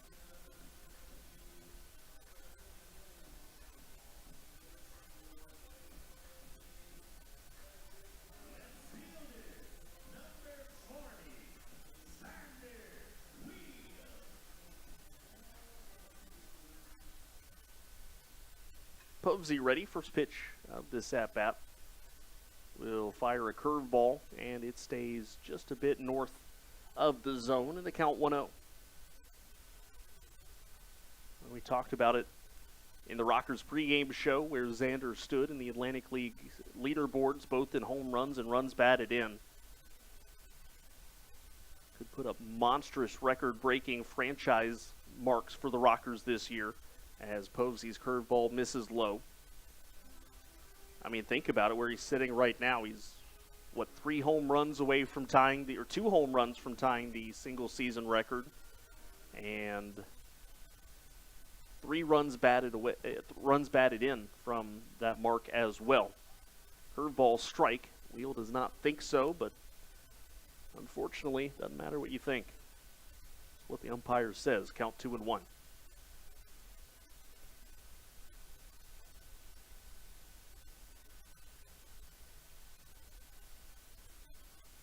Posey shaking off Vallow a couple of times. Xander Wheel says that's quite enough time, so we're going to stop this sequence and make you start over. Max ready with the 2-1. Curveball inside, and the count goes to 3-1. 1 run on 2 hits, no errors for the Genomes. 1-2-1, the line score for High Point. Game number 91 out of 132 game schedule. We are rapidly finding ourselves closer and closer to the end of the 2022 season. Here comes a 3-1 to Wheel.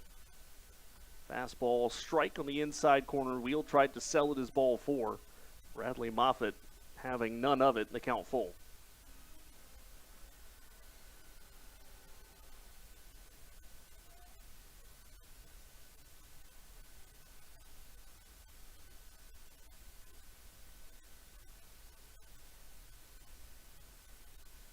Here comes the payoff pitch to Wheel. Posey bounces that one, and Wheel takes it for ball 4.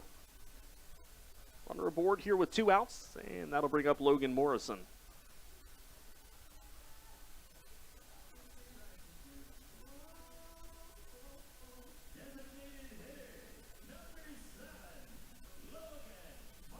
Morrison having a laugh with Chase Vallow behind the plate before beginning his at-bat.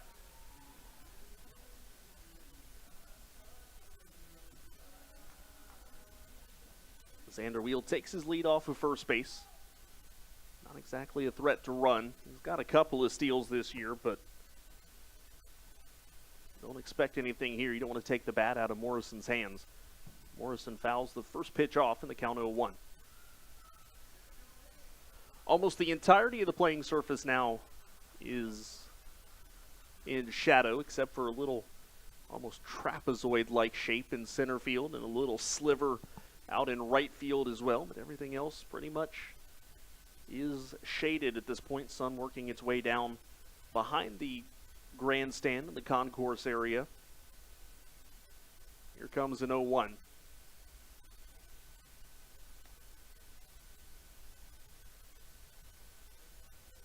That missed, and the count 1-1.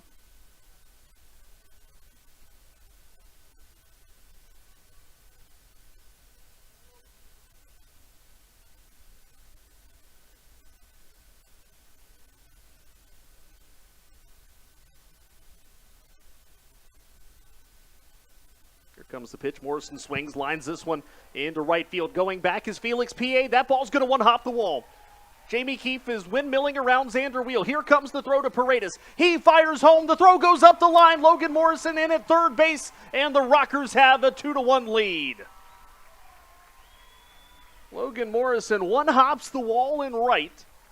He ends up all the way at third. I think it'll be a double and advancing on the throw. Either way, it's an RBI for Morrison, and the Rockers lead. Vanderweel scoring all the way from first base.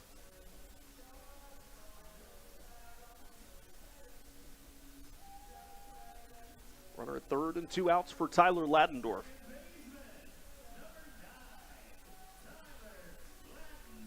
Ladendorf popped up to short his first time up.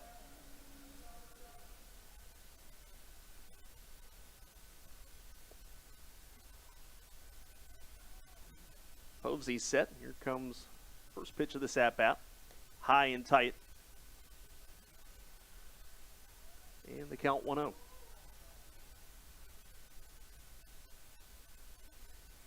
They are actually going to give Logan Morrison a triple. I thought he was going to get a double in advance on the throw, but it is a triple for Morrison. That pitch inside to Ladendorf, 2-0. So for Logan this year, that is triple number 2, and the Rockers have 2 tonight, giving them 20 on the season.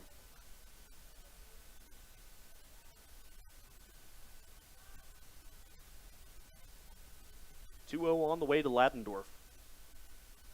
Povsey fires. Ladendorf swings, lines it into left field. Shaw is not going to be able to get to it. Morrison scores easily. Ladendorf on his way to second base. Here comes the throw. It'll be well late. It's an RBI double for Ladendorf, and the Rockers lead 3-1 now.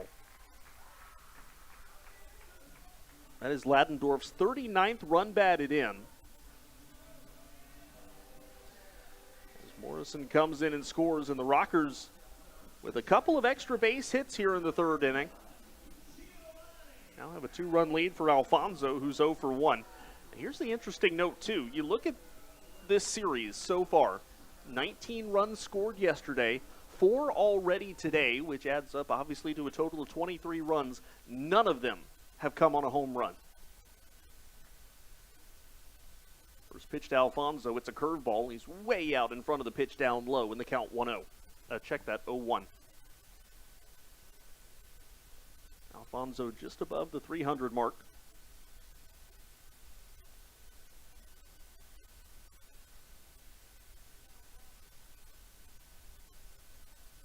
Here comes an 0-1. Povsey fires curveball. That one inside.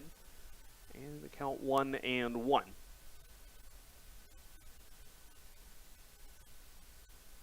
Scoring early and getting the lead, we've talked about it, has not been an issue for High Point. It's about maintaining the lead when you get into the middle and latter stages of this ball game. Here's the 1-1 to Alfonso. Povsey holds the set, fires a high and tight fastball, 2-1. Max is up at 71 pitches now. He may not be able to do much more than finish the third and pitch the fourth.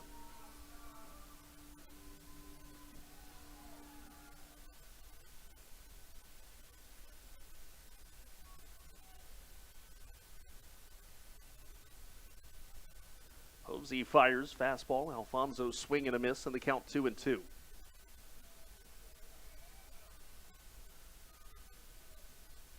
We are at an hour and 12 minutes. We're not even a third of the way through the game. I guess we should remind you the longest 9-inning game in team history is 4 hours and 8 minutes.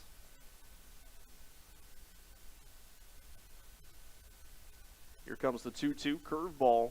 Posey wants the call, doesn't get the call, and the count full.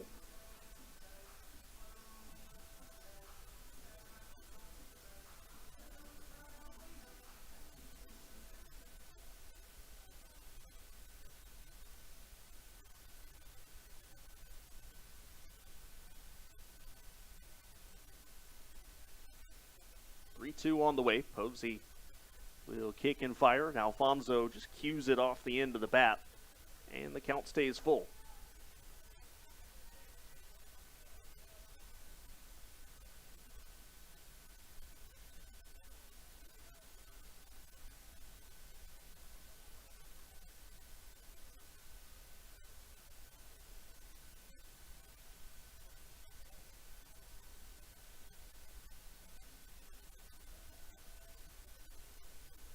Another payoff pitch on the way.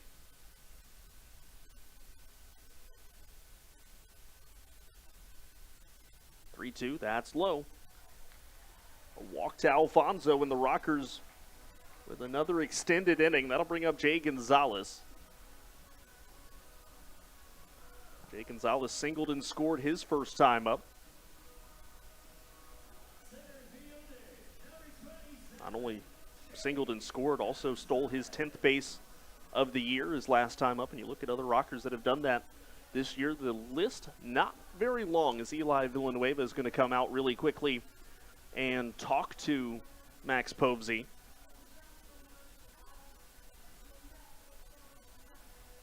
Ben Aklinski has 12. Johnny Field had 10 before retiring. Jay Gonzalez now notches 9. Michael Russell has 9 as well. We're going to talk about the extra base hits the Rockers are putting out here as well. First time the Rockers have hit 2 triples in a game since the 30th of April against Charleston. You look all the way back to that opening 13-game homestand that the Rockers put together. A triple from Jerry Downs in that game, and also one, coincidentally enough, from Mike Galino, who has one of the 2 here tonight.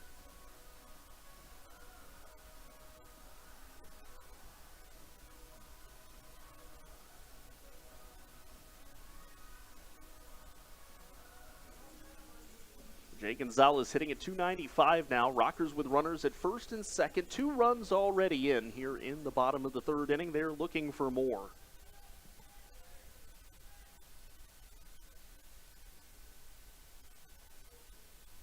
Povsey, first pitch on the way. Curveball, there's a strike. Action already in the bullpen for the Genomes. A right-hander starting to get loose. Povsey is up at 75 pitches already.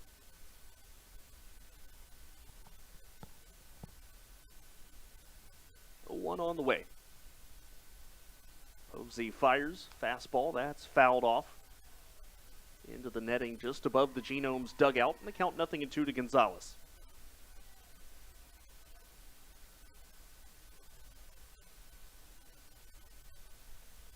Mike Galino waits in the on-deck circle. He's the number 9 hitter in the Rockers lineup.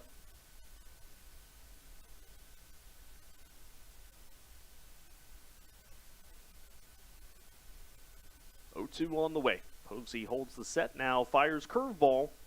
Tried to get Gonzalez to chase, but not able to do so. And the count 1-2.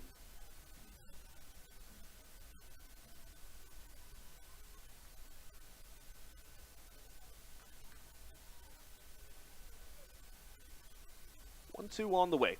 Povsey holds the set and fires. That's down in the dirt at Gonzalez's feet, but a good backhand scoop from Vallo. Everybody's going to have to stay put. Ladendorf remains at second, Alfonso at first.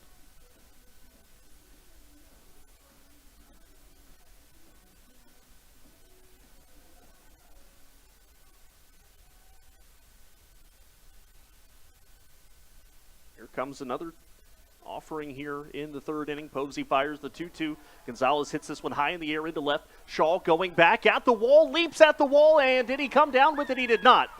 Ladendorf comes around. He scores. They're waving around Alfonso. Here comes the relay home. He scores.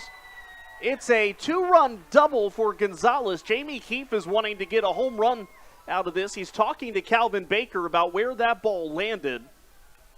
Rockers have scored no matter what.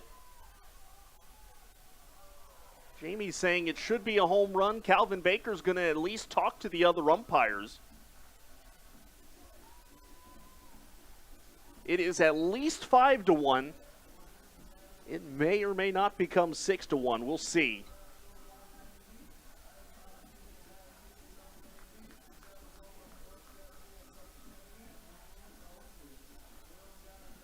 Umpires having a long conversation. Jamie Keefe was... He and Calvin Baker both had pretty good views of where that ball landed. And I think the play is going to stay. So it's a 2-run double for Jay Gonzalez. Gonzalez RBI is number 26 and 27. Now 5-1 the score.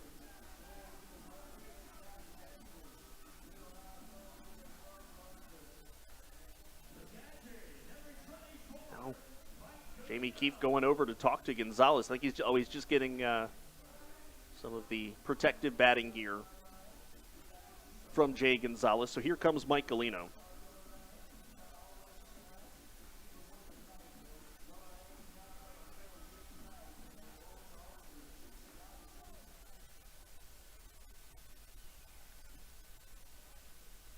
So Galino knocked an RBI triple his first time up. Takes down low, ball one. Got a good note from the Director of Communications, Steve Schutt, a few moments ago. Mike Galino is tied with Joe DiCarlo of Long Island for most triples by a catcher this year with 3. Big swing and a miss. That was a home run swing from Galino, and the count 2-2 now. Rockers have put 4 runs across here in the third.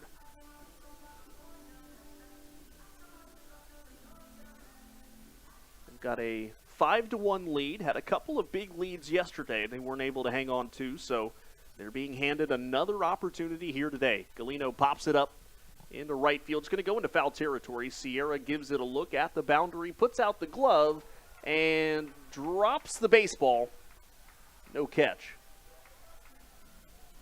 Moises Sierra tried to catch it at the boundary. The ball came out of his glove, and as he tried to barehand it, it hit up against the net, and so it is no catch after it touched something other than the glove, which again was that netting that protects the seats from the field of play.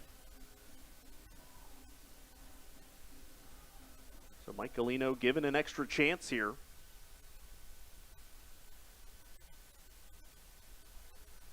Rockers have a triple, a double, actually a triple and 2 doubles here this inning. That pitched low, and the count 2-2. Triple, a double, and 2 walks. Kind of get the feeling if Posey loses Galino, that may be the end of his day.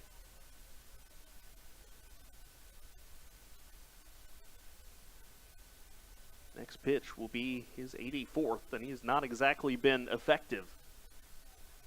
Here comes the 2-2. Galino swings, hits it, sounded like off the end of the bat into right. PA is there. That's the final out of the third inning. But the Rockers put 4 runs across in the third inning. They break a 1-1 tie. Not only that, but they tried to stretch away a little bit as well. It's 5-1 Rockers as we head to the fourth on the Rockers Baseball Network.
Well, now that Liam O'Sullivan has the lead, we'll see if he continues to settle in a little bit. He's retired his last 4 hitters that he's faced. He'll have 5, 6, 7 coming up here. That is Sierra, PA, and Miller.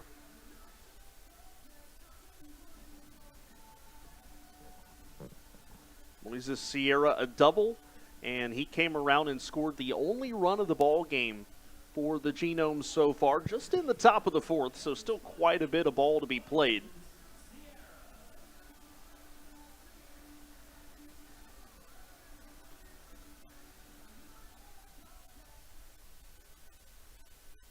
O'Sullivan ready. First pitch of the 4th inning to Sierra. Former Toronto Blue Jay. It's a fastball low in the count 1-0. Time to take a look at the Atlantic League scoreboard. This midweek series is a good week to be the visiting team.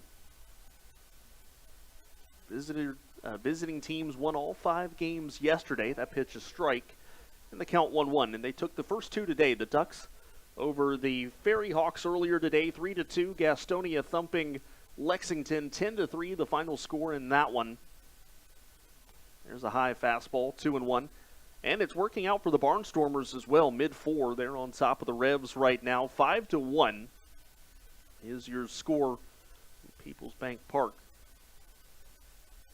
Andretti Cordero, his 82nd run batted in this year. Chris Proctor with his 20th.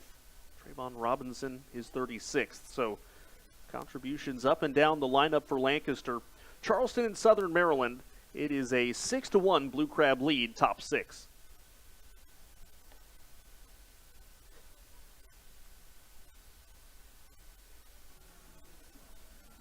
As O'Sullivan loses Sierra, leadoff man aboard with a walk.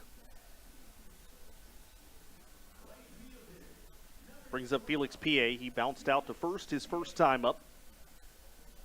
Max Povsey is at 84 pitches. Next pitch from O'Sullivan will be his 55th.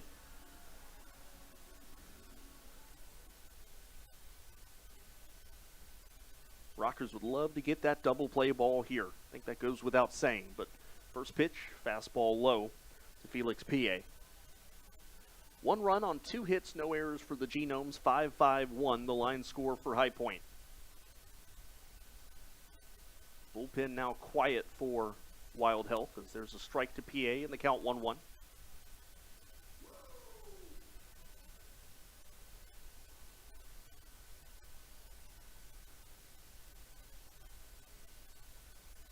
O'Sullivan ready, 1-1 on the way. And the righty fires off speed high.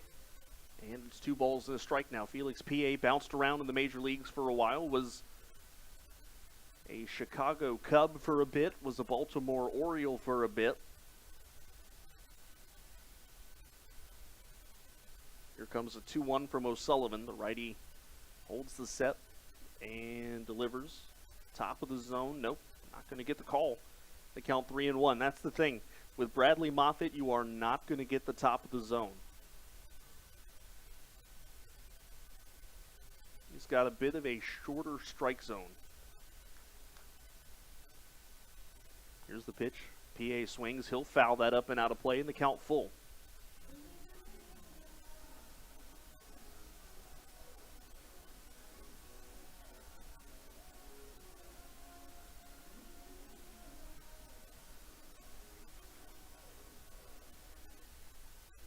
Two on the way.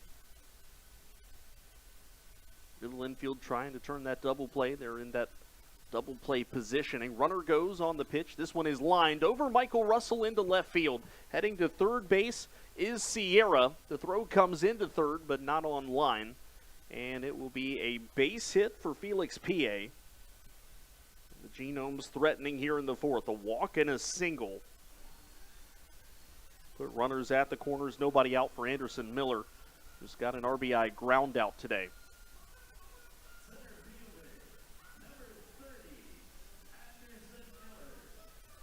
Rockers would love to grab that double play ball, and they'll even give up the run to do so. But first, Frank Viola is going to go out and talk to Liam O'Sullivan. So with that, we will take a moment to remind you tomorrow the homestand concludes with Thirsty Thursday, dollar beer night at the ballpark. Select beers $1 at Truist Point. Grab your tickets to come and hang out with us tomorrow night at highpointrockers.com. Then after that, the Rockers head to Gastonia for 4 games over 3 days, including a doubleheader on Friday, beginning at 3:15, and we'll have all the action for you on the Rockers YouTube page and on MixLR.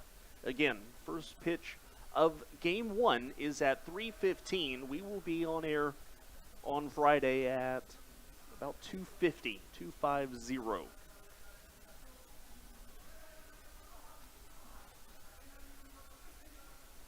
Meeting on the mound has concluded.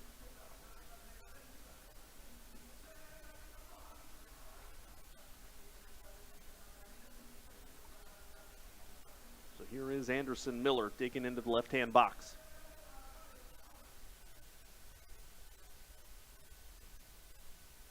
One three on the way. Miller swings, lines this one into center field. Jay Gonzalez leaps, makes the catch. Looks like he almost ran too far in at first. It's going to be a line drive sacrifice fly. Miller has driven in both Genomes runs today.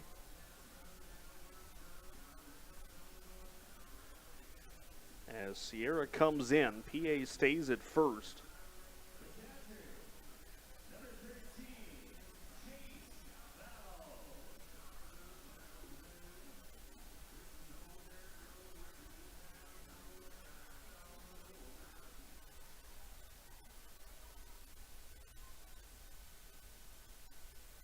Comes the first pitch to Vallow.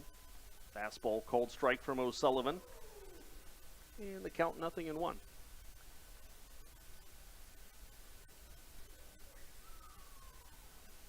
It is a 5-2 score now, top 4.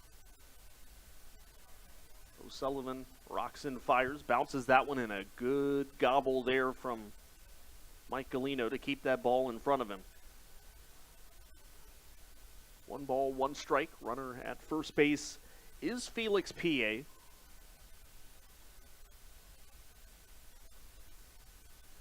One coming from O'Sullivan. Swing and a miss. That's a big swing from Vallow. Comes up empty in the count 1-2.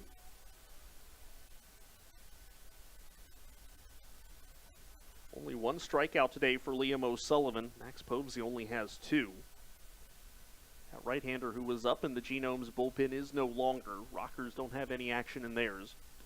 That fastball low tried to get Vallow to chase. 2-2.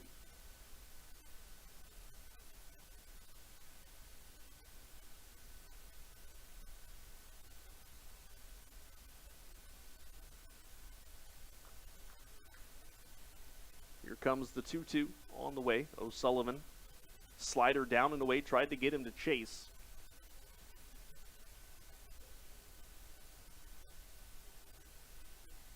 And that's one of the tough things here tonight. Liam O'Sullivan is a pitch-to-contact pitcher, but he's missing the zone a lot here. Runner goes. Here's the pitch, lined foul. The count remains 3-2.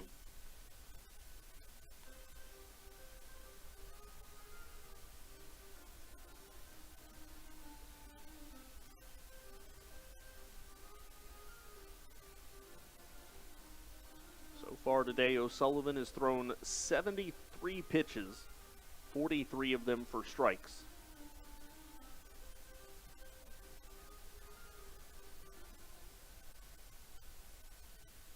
Here comes another 3-2 to Vallow. O'Sullivan holds the set, and a throw over to first base to check on Felix P.A. now.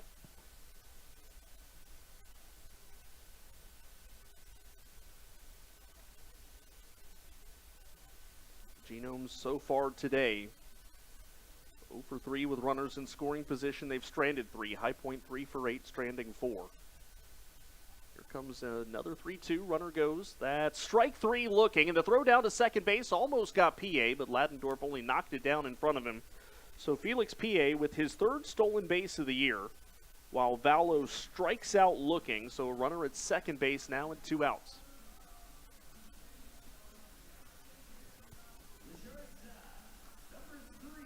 Here's Clayton Melbauer hitting 195 with 4 home runs, 9 runs batted in.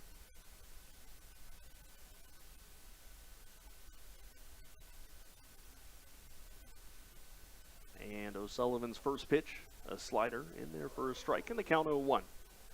Rockers will have the top of the lineup coming up in the fourth inning. Russell, Aklinski, and Downs.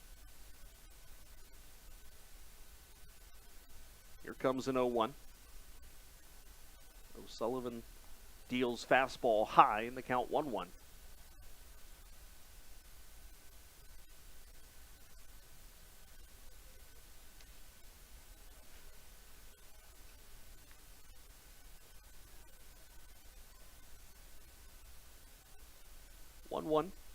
Swung on, fouled back. The count 1-2.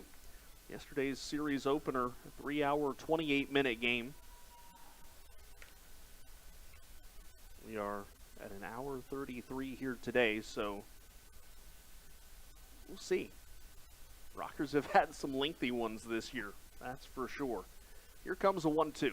O'Sullivan, curveball. Just about any other umpire in the Atlantic League, that's strike three. But again, Bradley Moffitt does not give the top of the zone. And so the count 2-2.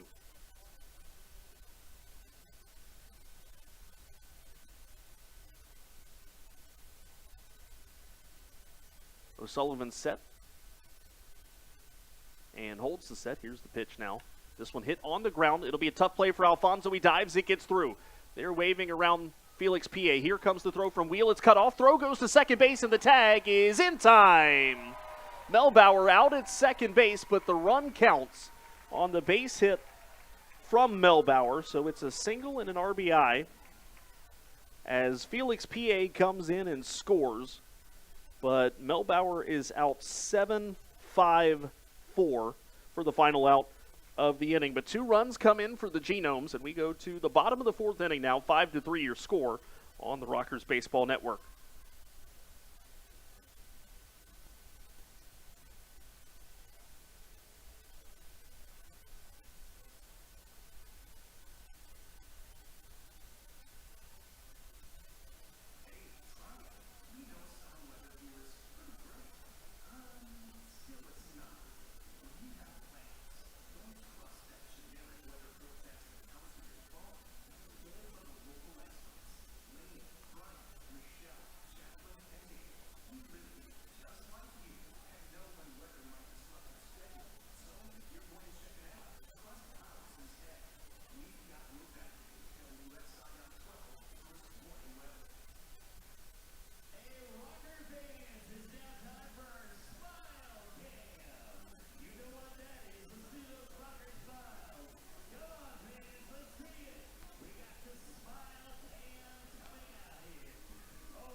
Bottom of the fourth inning begins with Max Povsey sailing one high and tight to Michael Russell. He's got to get out of the way of that one. And the count 1-0. Rockers lead 5-3. It's the top of the lineup. Russell, Aklinski, and Downs here in the fourth. Povsey ready. Here comes the 1-0. There's a fastball strike, 1-1. Max is at 86 pitches, so should be his last inning. But of course, got to get through 5 to keep the DH, so that's kind of the game plan here for both managers anyways. Weak ground ball to short. Melbauer picks it up. The throw to first retires Russell, and that's the first out here in the fourth inning, and that'll bring up Aklinski now, who is 0 for 1 with a walk.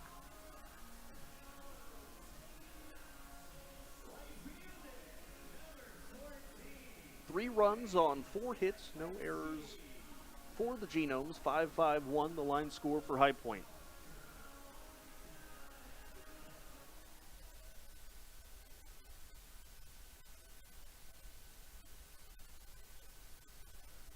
First pitch, Klinsky swings through the fastball in the count 0-1.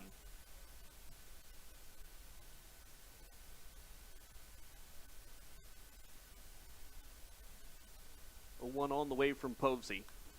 This one saws off of Klinsky and ball right down the first base line. Sierra's going to step on the bag and beat a Klinsky.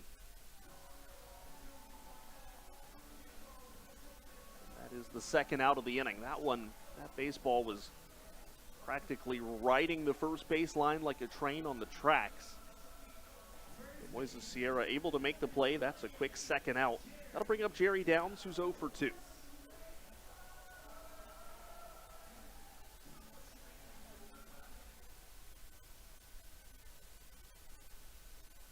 Here comes the first pitch.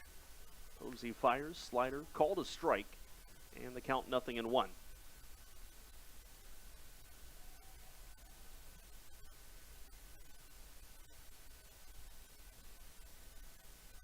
One on the way. Povsey delivers. Another slider and another strike. And the count 0-2. Well, the Rockers have finally been able to do what they hadn't been able to do the first 2 times they saw Povsey this year, and that is bring in the runners on base. High fastball, tried to get Downs chasing. It's not called. Povsey should know better than to try to get a high strike from Bradley Moffitt. And the count 1-2.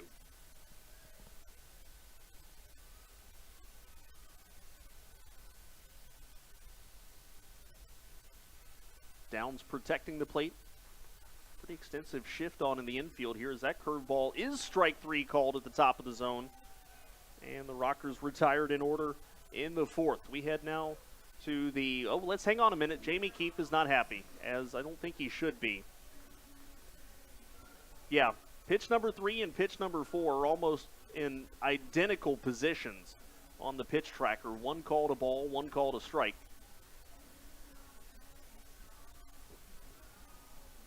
Let's hold off a minute just to see what happens. Jamie keeps backing away like his conversation is over, but then still has something to say. That's going to be the end of that, though. So we will step aside now. We head to the 5th. Rockers lead by 2 on the Rockers Baseball Network.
Top of the lineup, top of the 5th for the Genomes, but the Rockers with a 5-3 lead. O'Sullivan fires first pitch low, and the count 1-0. It is Becker, Shaw, and Davis. Luke Becker today 0 for 2.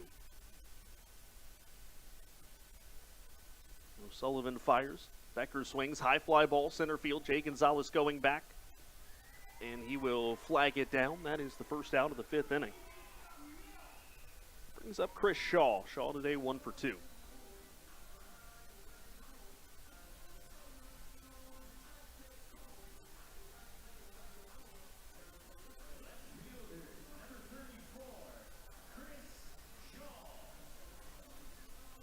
Rockers, yesterday we talked about it at length a couple of times, had 2 separate leads of 5 runs, couldn't hold them Had a lead of 4 runs today. There's a strike, and the count 0-1 up at the top of the zone. Rockers with a big shift on Shaw. 3 infielders on the right side of the infield. Shaw grounds it to first base. And foul, and the count 0-2. Jerry Downs right down the first base line. Tyler Ladendorf about in his normal second base position, but Giovanni Alfonso also a couple of steps towards the first base side of second.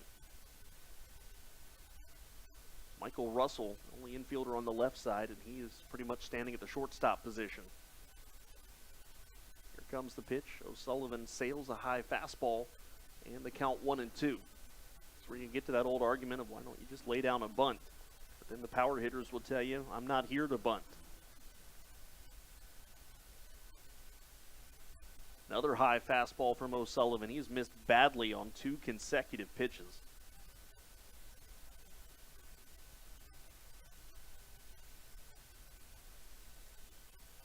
He's probably done after 5. Nobody up in the pen right now for the Genomes, though.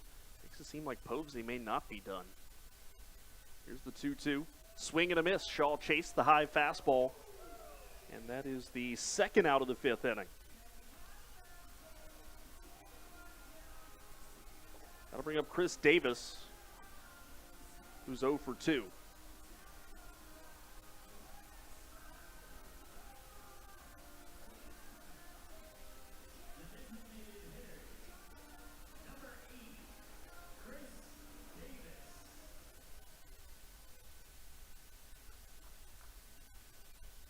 There's a fastball up and in.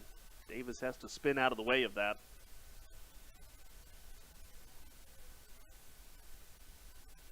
Davis today 0 for 2. Right behind him, Paredes 0 for 2 as well. So both of those guys really struggling, and they're 2 hitters that have done damage against the Rockers a lot this year. There's a called strike, and the count 1-1.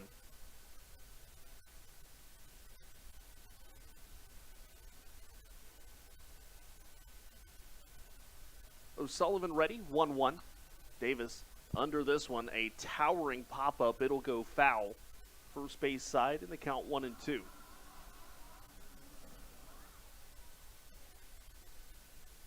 Ball and 2 strikes. Chris Davis, Liam O'Sullivan looking for a 1-2-3, would be his second such inning here tonight. And I tell you, it's a pretty good accomplishment if you get it done against Chris Davis, too. Here comes the 1-2. Davis lines it to short. Alfonso tries to play the short hop. It gets past. Davis will head on to first base. Waiting to see how that one ends up getting scored. It was a hot shot towards second or towards shortstop, and Alfonso tried to scoop it.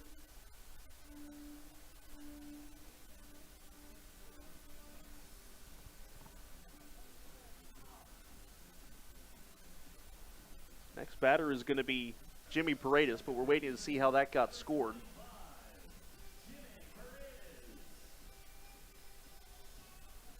And looks like, yeah, it is going to be a base hit.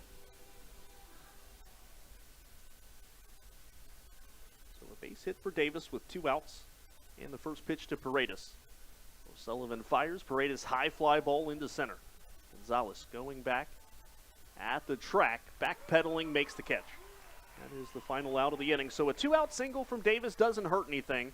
Frank Viola quickly motions to get the bullpen going, and we will head into the bottom of the 5th. We're halfway home, and it's stretch time.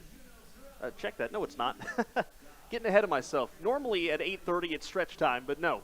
We're heading to the bottom of the 5th. Rockers lead 5-3 on the Rockers Baseball Network. Brittany here, coming to you all live from the High Pines. Your High Point Rockers take on the Gastonia Honey Hunters tonight. Don't forget, it's Fireworks Friday. That means all of the Little Rockers fans and their families are encouraged to join us right on the field to watch a fun fireworks display post-game. It's like the 4th of July every Friday home game right here at Truist Point. Also, calling all 90s fanatics, If you love the 90s just like I do, make sure you are all saved by the bell, haha, pun intended. Grab a pair of Rockers tickets for tomorrow's Saturday home game as we celebrate 90s night.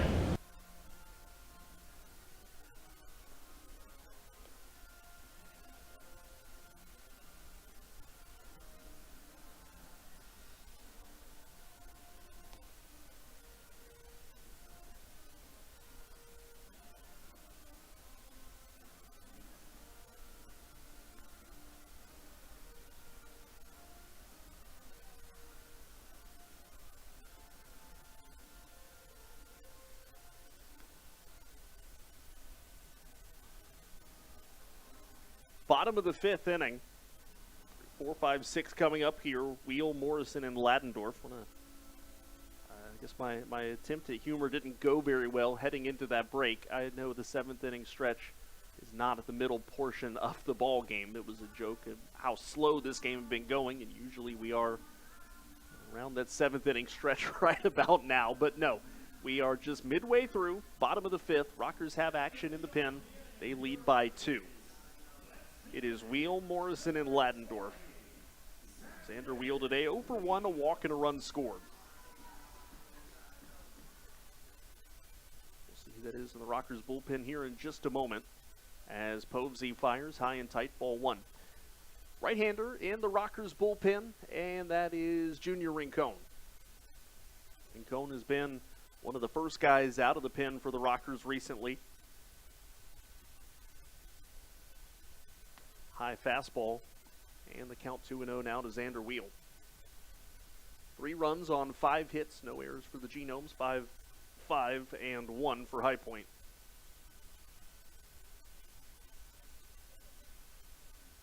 Povsey ready with the 2-0. Wheel chase that one down and away. That's one pitch that Xander Wheel does have a little bit of trouble with.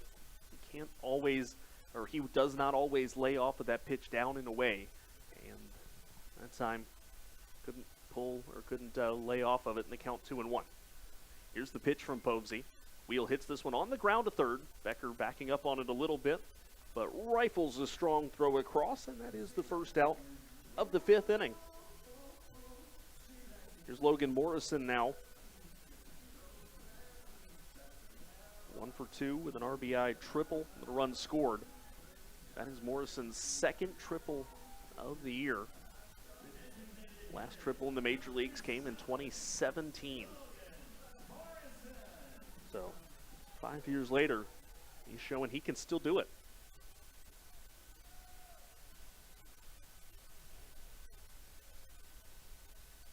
Povsey ready. First pitch on the way. That's high to Morrison. And the count 1-0. Still no action in the Genomes bullpen, despite the fact that Max Povsey is clearly not on target today. Mark Minkazi really wanting to get him through the 5th inning. Morrison takes a strike, and the count 1-1.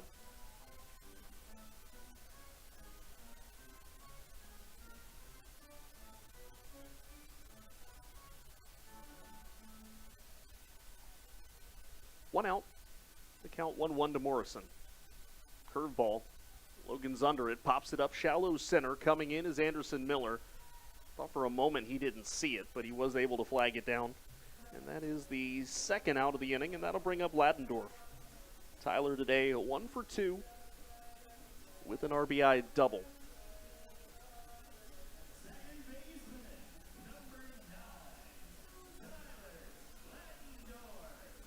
So the Rockers with Junior Rincon in the bullpen, looks like they will get the 5 innings out of Liam O'Sullivan today.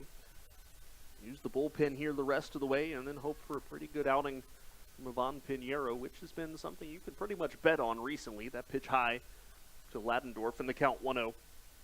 O'Sullivan gave the Rockers a solid outing today, and as he's continuing to still work his way into mid-season form, remember, he hadn't pitched anywhere yet this year. Ladendorf takes a high strike, 1-1. So really, you think about it, Liam O'Sullivan, well, guys like Craig Stem and all these Rockers relievers are, 4 months into their season right now. Liam O'Sullivan is basically where these guys were mid-May, late May at this point. So He's still catching up. He's still getting stronger with every start. Ladendorf fouls it off. And the count 1 ball and 2 strikes.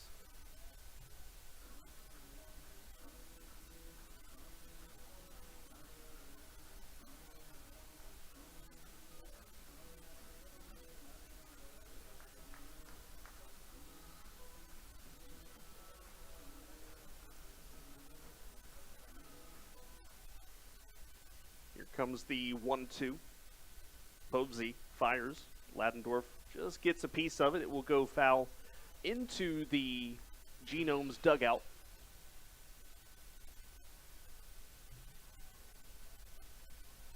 Junior Rincon pretty much done throwing at this point, just tossing the occasional warm-up pitch. He's ready to come in the 6th.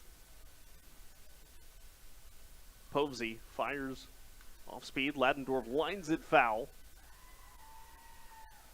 Third base side. Wouldn't you know it, Calvin Baker's the third base umpire.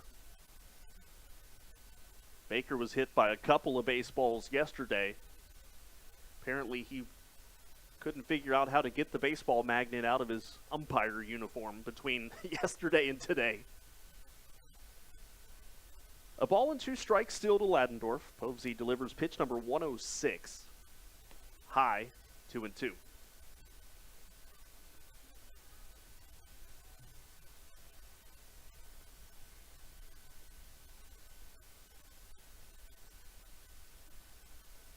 Five, 6, 7 coming up for the Genomes in the 6th inning.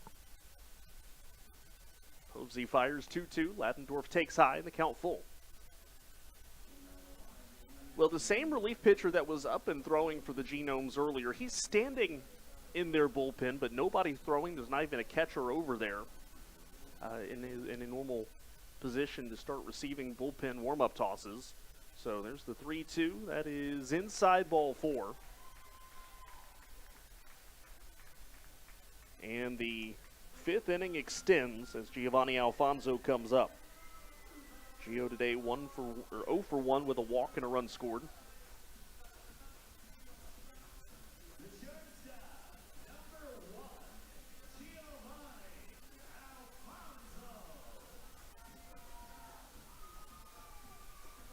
Max Povsey just felt a little bit frustrated by that last pitch. Let's see where that one was. Looked inside. Perhaps, yeah, I mean, there's a chance he was just frustrated with himself. First pitch to Alfonso. Povsey steps off.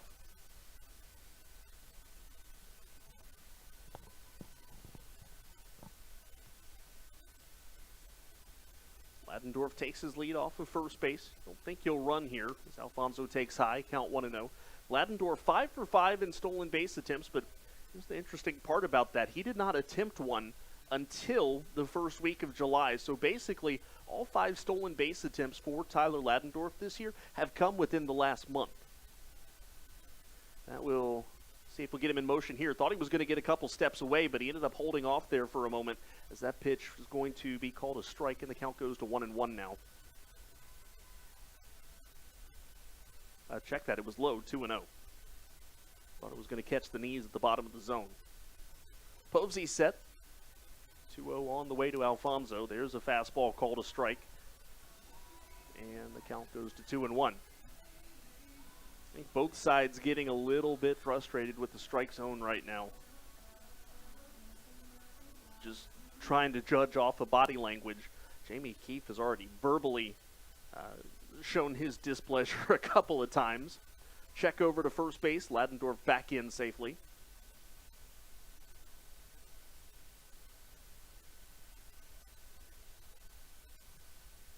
Now a right-hander in the pen for the Genomes. Same one as earlier, starting to throw again, just loosely tossing, not expediting his warm-up procedure by any means.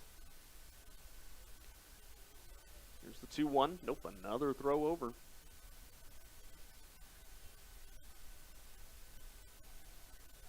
You kind of get the sense Max Povsey just does not feel comfortable out there today.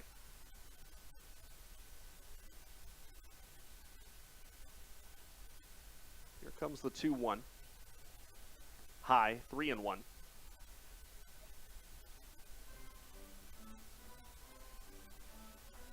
Next pitch will be his 112th.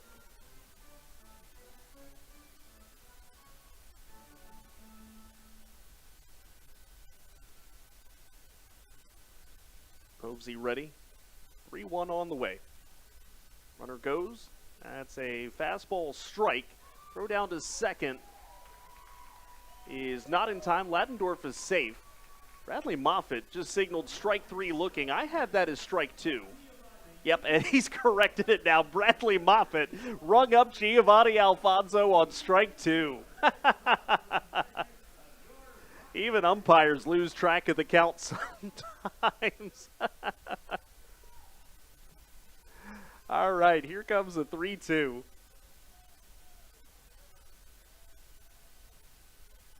Povsey fires, payoff pitch, curveball hit right back up the middle. That's going to score Ladendorf, I think.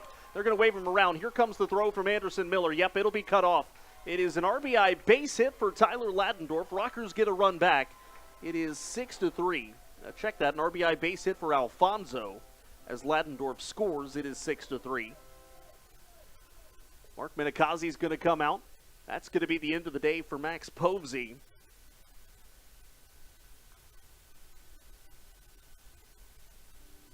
And so we'll get a new pitcher. It's a right-hander for the Genomes. We'll figure out who that is here shortly once he comes in. But the end of the day for Max Povsey, not a good day for Max Povsey. 4 2/3 innings of work, and he's going to be in trouble.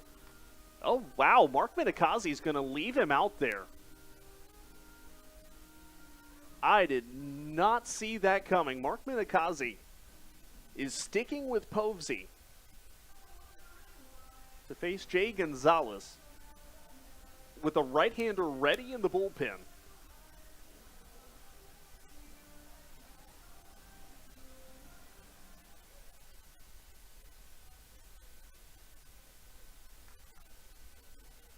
So Jay Gonzalez comes up now. Povsey fires first pitch, swing and a miss, count 0-1. Gonzalez a single and a double today.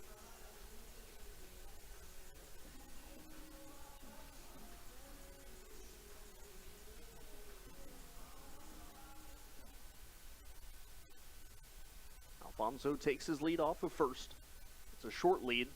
Here's the pitch outside from Povsey. And the count 1-1.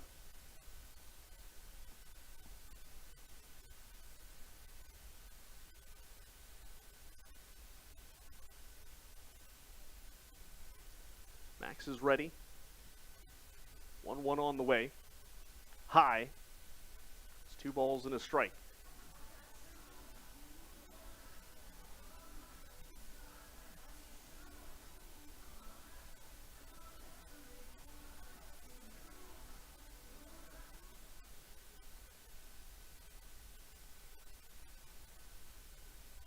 Here comes the 2-1. Curveball, that's a strike at the bottom of the zone, and the count 2-2 now. 2 balls, 2 strikes, 2 outs.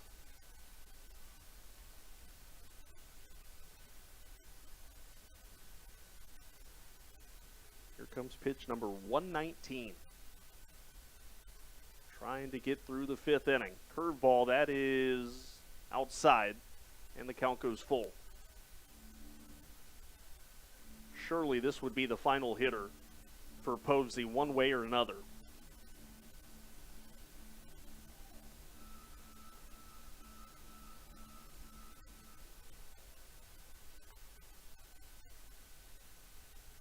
Payoff pitch on the way to Gonzalez. That's inside ball 4. And yep, Mark Minikazi comes up the stairs again. Another walk issued by Povsey. That's going to be the end of his day. And so we will now see a new pitcher. It's a right-handed pitcher. And with that, disappointing afternoon for Max Povsey comes to an end. We'll step aside, give the new pitcher a chance to throw, and get you his information when we come back. Rockers up 6-3 in the Rockers Baseball Network.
we cannot quite close the book on Max Povsey. We can tell you the new pitcher, right-hander Alejandro Chacin.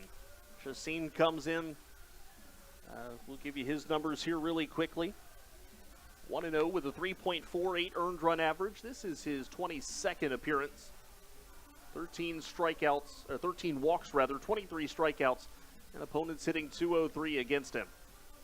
So Chacin will come in. Povsey is out. Both runners on base. Povsey's responsibility.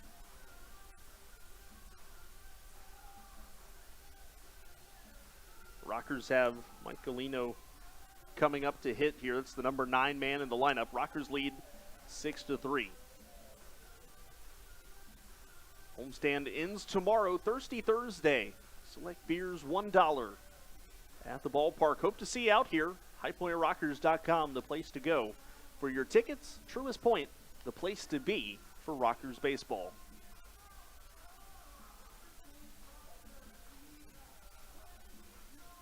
So Mike Galino comes up, 1 for 2 with a triple.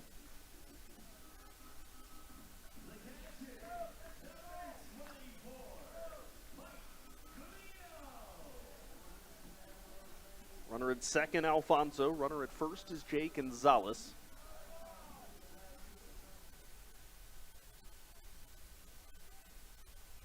Junior Rincon still throwing the occasional pitch in the Rockers bullpen. He's got to be more than ready to go. Chacin ready. First pitch. Nope, first he'll look Alfonso back to second.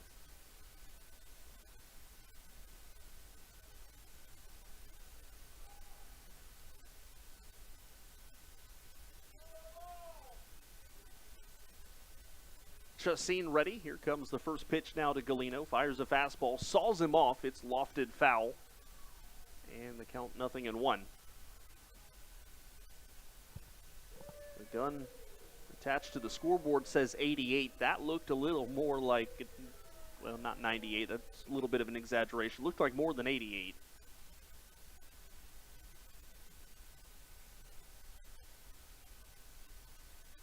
Here comes the 0-1 to Galino. Chacin fires off speed. There's a called strike. And the count 0-2 now to Galino.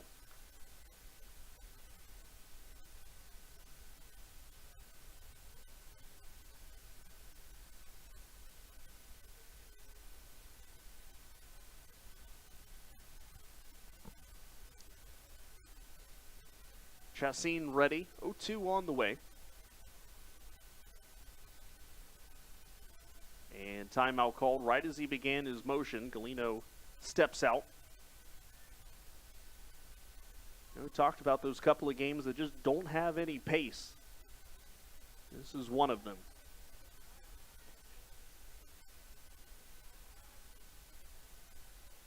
Here comes the 0-2. Swing and a miss, strike 3. So Chacin retires Galino, and that'll do it in the bottom of the 5th inning. But the Rockers add yet another one on a base hit from Giovanni Alfonso. And so with that, we head to the top of the 6th. It's 6-3 Rockers on the Rockers Baseball Network.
top of the 6th inning right now, and you're waiting a little bit of mound maintenance being done. A big tip of the cap to Rockers groundskeeping Shane Poling for all the fantastic work that Shane does day in and day out to keep this facility baseball ready. A little kind of side skirt part of the mound was getting loose over there, and so Shane was just trying to reattach that and make sure that it wasn't going to cause any more issues. So he's just finished that, and he's heading off the field now. And so again, one of the unsung heroes here at the ballpark. Shane Poling does great things here. And again, we wanted to make sure that we say thank you to Shane for keeping Truist Point in great playing condition. Junior Rincon, the new pitcher for the Rockers. Rincon will replace Liam O'Sullivan. He gave up 3 runs in 5 innings, 5 hits, 3 strikeouts, and a couple of walks. Junior Rincon will come in relief now. His numbers this year pretty solid. 0-1, 2.45 the ERA. This is his 11th appearance. 6 walks, 13 strikeouts, and opponents hitting .225 against him. We can also close the book on Max Povsey. 4 2/3 innings, 6 runs, all earned on 6 hits, 3 strikeouts, and 6 walks. Povsey labored, throwing 120 pitches. Liam O'Sullivan threw 90 to get through 5.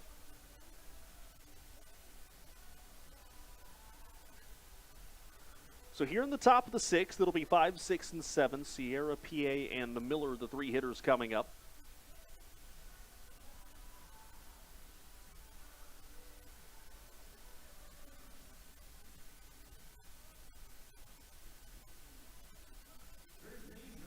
Moises Sierra today, a double and a walk. He has scored twice.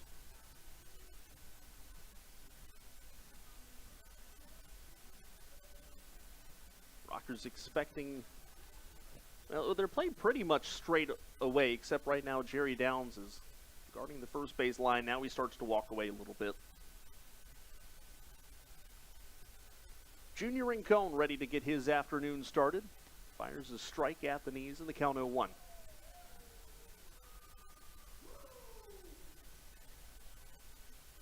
Some of these Rockers relievers wanting to just eat up some of these innings.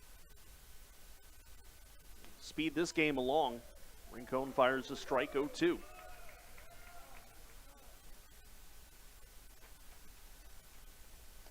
look at who are the guys that can give you multiple innings. Rincon steps off there for a moment.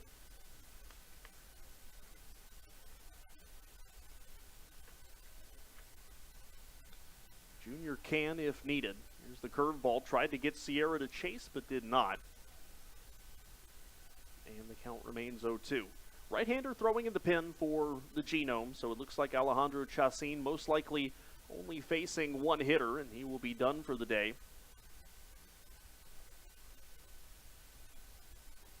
Check swing. Did he go? No.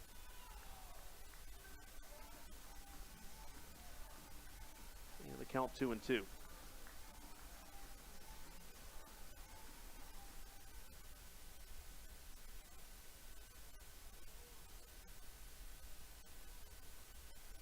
Here's the pitch, popped up into right.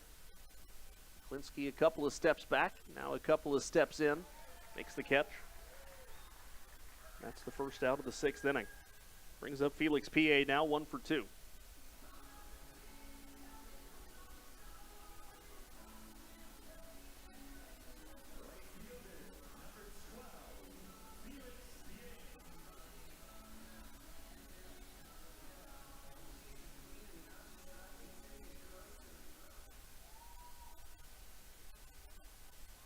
Rincon ready. First pitch to PA. High fastball. And the count 1-0.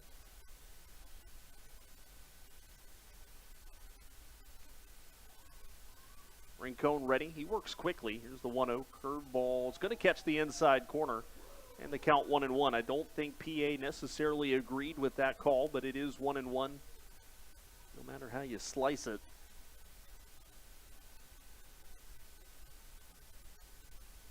Rincon ready with the 1-1. High fastball. PA had a go at it anyways. Fouled it off in the count 1 ball and 2 strikes.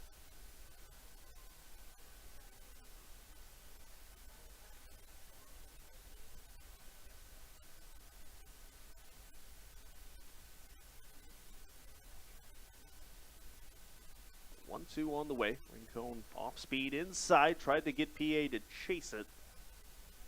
Or even try to handcuff him and force some weak contact on an off-speed pitch, but neither of those two things happened. The count 2-2.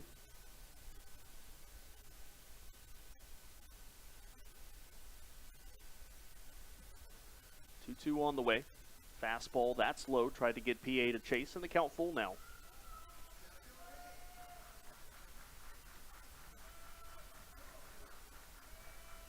Waiting in the on-deck circle, Anderson Miller, 1 out, top 6. As always, thanks for spending your evening with us here in Rockers Baseball. Rockers trying to even up this midweek series. They lost yesterday by 1 as Rincon loses Felix PA. 1 out walk will bring up Anderson Miller, who's 0 for 1, is sac fly, and 2 runs batted in.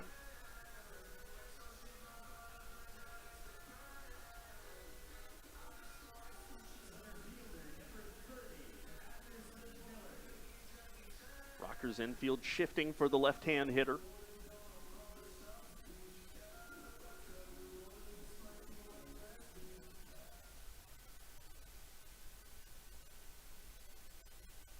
Rincon fires over to first base. But back in safely is Felix PA. Here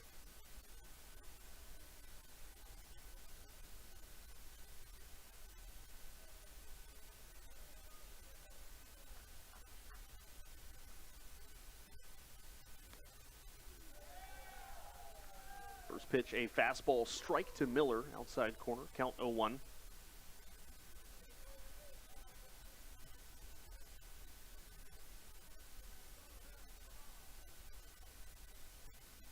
Here comes the 0-1. Rincon holds the set and fires, fastball low. And the count 1-1.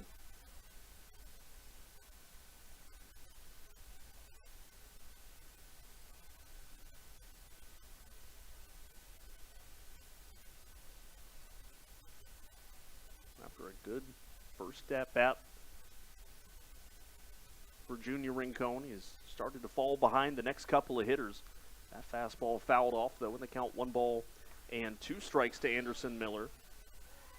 That's one of the things about Junior Rincon and quite a few of these Rockers relievers. Some of them, they can battle back regularly from being behind, but some of these guys, like Junior Rincon, their stuff plays better when they're ahead.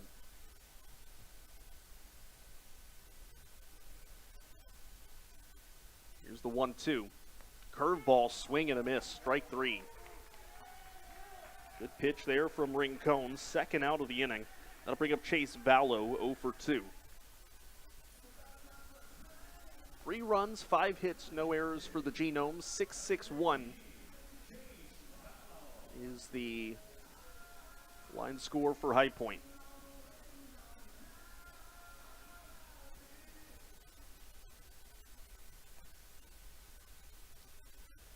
Rincon ready. First pitch on the way. Hit off the end of the bat. Vallow down the first base side. It will go foul. Galino lets that one roll. And the count 0-1.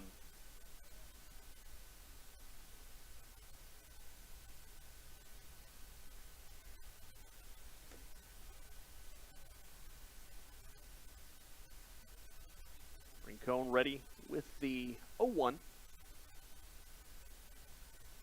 And here comes the pitch. That's high.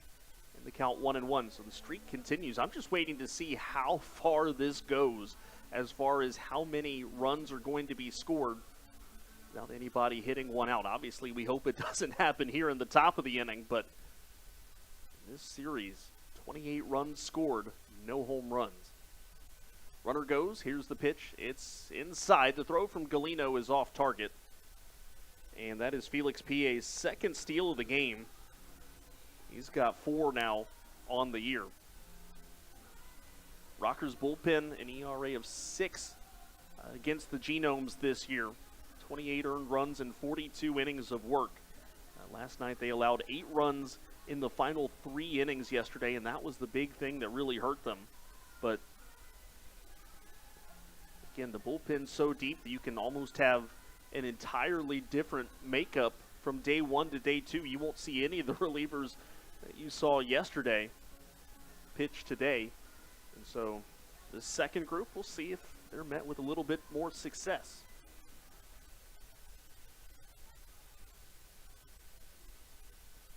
Rincon ready with the 2-1. Sails it high, 3-1.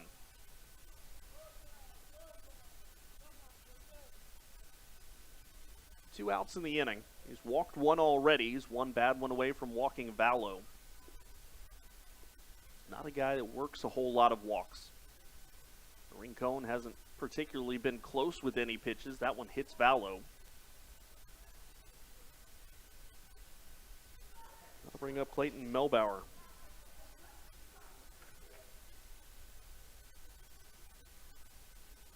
Melbauer today, 1 for 1 with an RBI single, was out trying to stretch it to a double.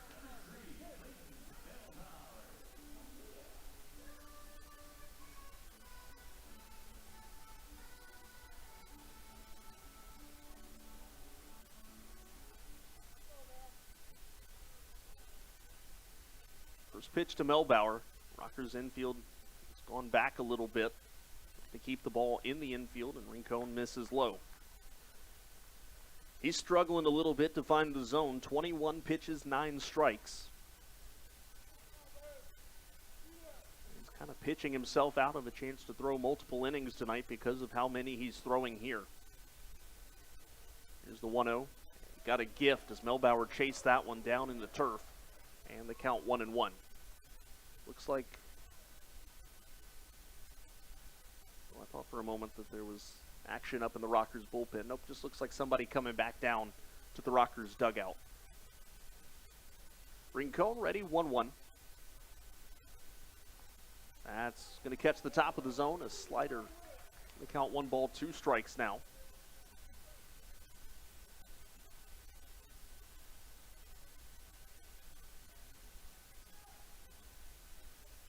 PA off of second. And Melbauer off of, and Vallow off of first. This one hit weakly on the ground to third. Russell comes in. He's going to have to throw it quickly. He does. And that'll retire Melbauer for the final out of the inning. Rincon walks one, hits one, but doesn't give up a run. We go to the bottom of the 6th. Rockers lead 6-3 on the Rockers Baseball Network.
Genomes go into the bullpen here in the top of the 6th inning. Alejandro Chacin goes 1 inning of work and strikes out the only hitter that he faces.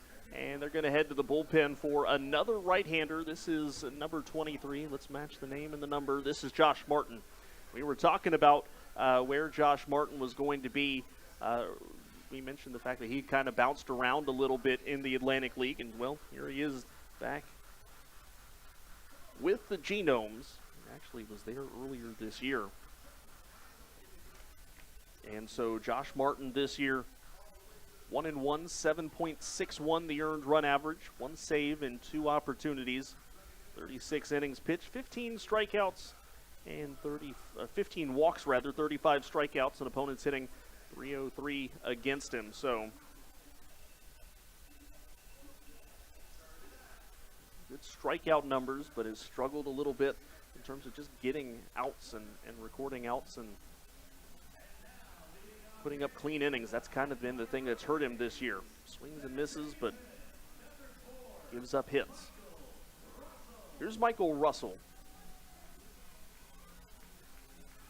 Russell today 0 for 2 with a walk.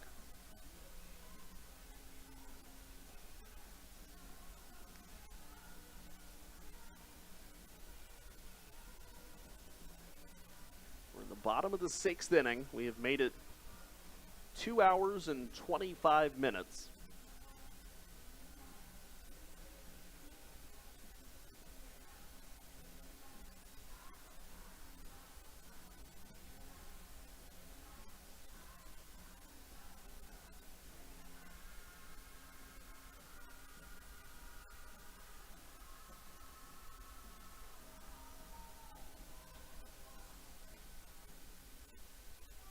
Josh Martin now ready to throw. First pitch of the inning. Michael Russell stands in looking for his first hit of the day. Averages dipped down a little bit to 238. First pitch fouled off, count 0-1. Defensive change. Austin Rye now behind the plate where Chase Vallow had been. In the number 8 spot in the lineup.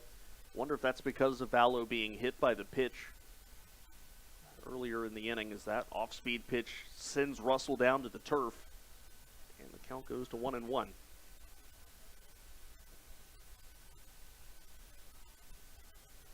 Anyways, Austin Rye now behind the plate. No other defensive, had to fight off a yawn there. No other defensive changes for the Genomes. The ball and a strike, and again, Martin sends Russell down to the turf. The count 2-1.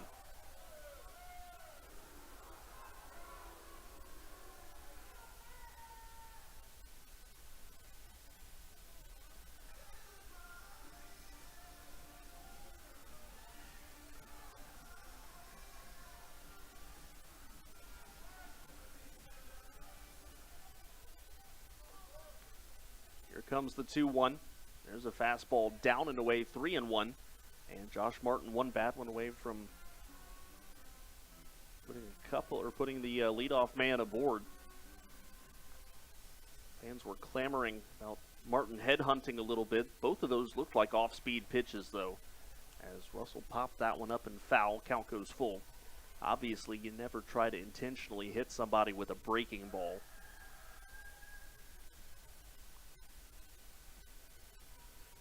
Tomorrow, we mentioned Thirsty Thursday. Select beers $1 at the ballpark.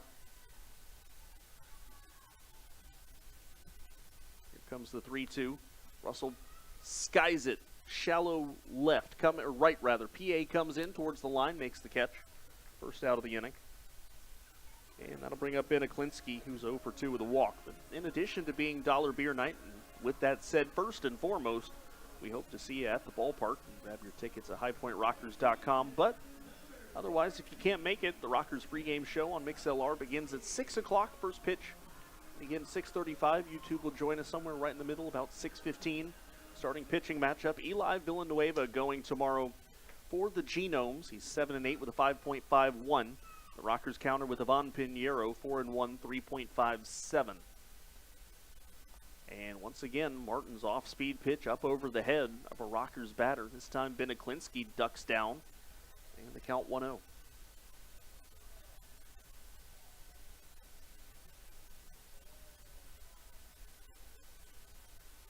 Wind almost non-existent now. Whipping around towards left field earlier, nothing happening now. Here's the 1-0. There's a fastball strike at the knees. And the count 1-1. Nothing doing in the Rockers bullpen right now either, which leads one to think Junior Rincon back out in the 7th. Here's the 1-1. Aklinski chased the slider down and away. Should have let that one go. The count 1-2. Again, if you missed the Rockers roster moves earlier today, Nathan Bates has retired. Obviously, we thank Nathan for everything he did here in High Point. We wish him the very best of luck in his next chapter, whatever's next for him. Aklinski fouls it off, 1-2. Rockers also released Sam Burton, who made a couple of starts for High Point.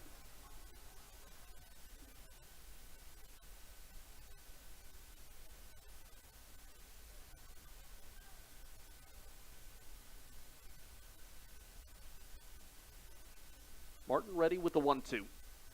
Righty fires. Same pitch down in the way that he got Aklinski to chase. This time, though, Aklinski has been able to hold off. And the count 2-2.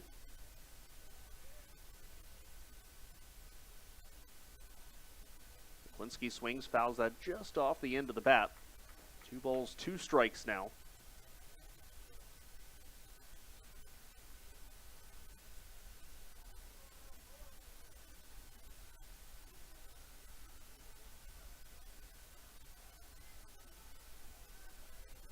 Two balls, 2 strikes, 1 out, nobody on, bottom 6. 273 night at the ballpark. People with the zip code of 273 had a discount tonight on their tickets. That pitch low, the count full. I love the Rockers have done stuff like that this year. I think there was Archdale night. I want to say there was Kernersville night. So keep an ear and an eye out. Maybe your area is next. Payoff pitch to Aklinski, low, ball 4.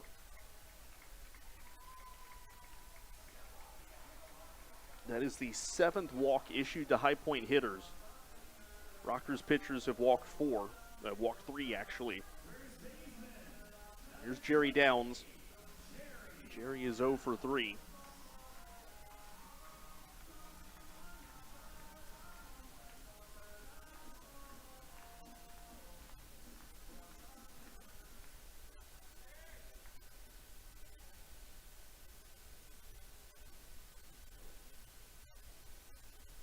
Martin ready, first pitch on the way. He's thrown 14 already, 7 of them for strikes. Down swings, high fly ball into left field. Going back is Chris Shaw at the wall, rockabye baseball. A 2-run homer for Jerry Downs the opposite way. And the Rockers stretch out their lead to 5, now 8-3.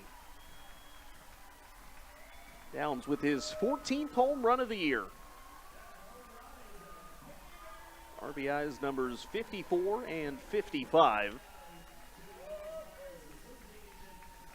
We were wondering how long it was going to be till somebody was able to go deep. And Jerry Downs on his way to 20 again this year. Here's Xander Wheel.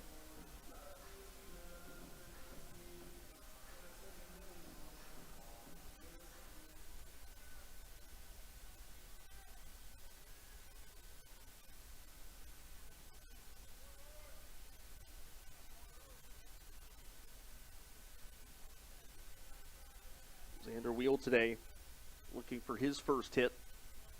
Martin fires off speed. Check swing from Wheel. He did go around.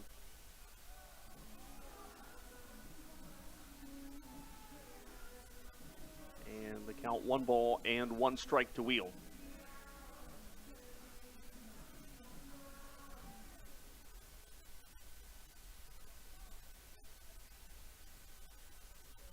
Here's the curveball. That's going to miss outside.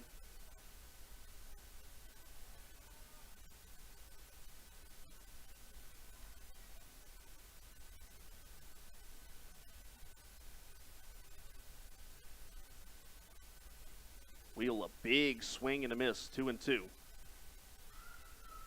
Rockers 8 runs on 7 hits.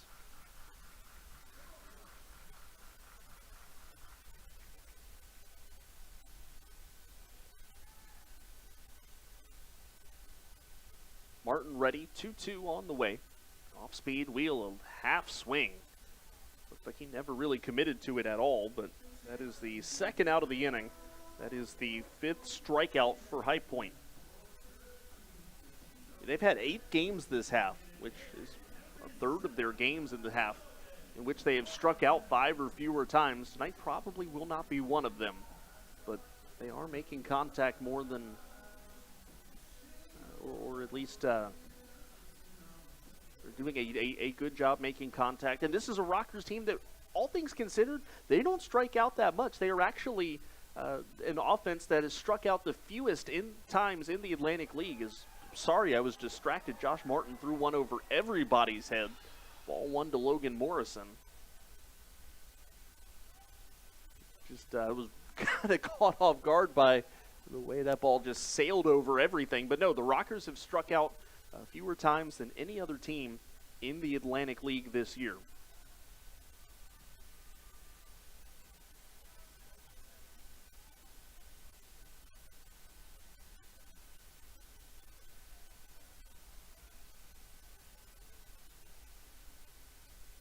Comes the pitch from Martin. Morrison grounds it first base side. It will go foul. And to give you those exact numbers,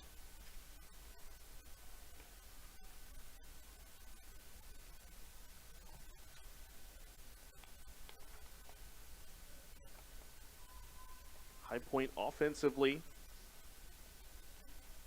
has struck out 638 times.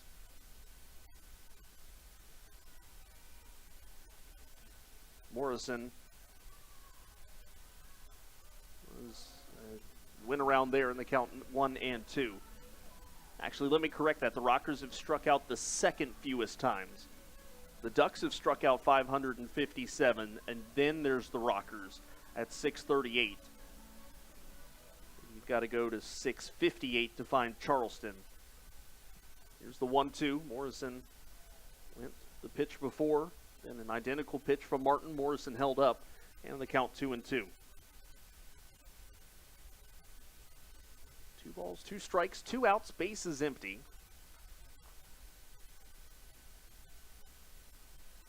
So are both bullpens. Here's the 2-2. Martin fires, Morrison chases low, strike 3. That's the final out of the inning, but the Rockers add 2 more runs on a 2-run homer from Jerry Downs.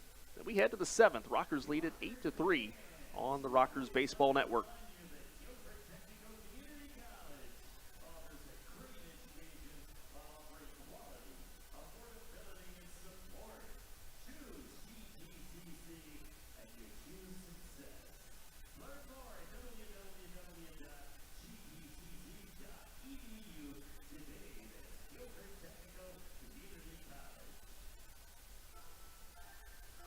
Hey Rockers fans, Brittany coming to you all live from the High Pints. Thank you for subscribing to our Rockers YouTube channel. We appreciate you watching our home squad even when you cannot make it into the stadium.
Junior Rincon starts the top of the 7th by firing a fastball to Luke Becker. Becker fouls it off. Count 0-1. Rockers have made a defensive substitution. Xander Wheel is out.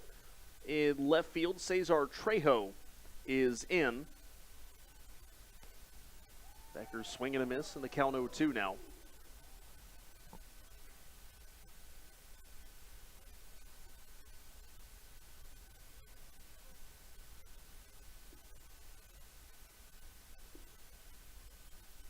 Here comes the 0-2 on the way. Rincon, the high fastball, got Becker to chase it, but Becker did get a piece of it. The count remains 0-2. He's 0 for 3 today, is Luke Becker. And there is a left-hander in the bullpen for the Genomes right now. That, I believe, is Luis Guzman, and it is. That pitch down low, and the count 1-2. Junior Rincon out for his second inning of work.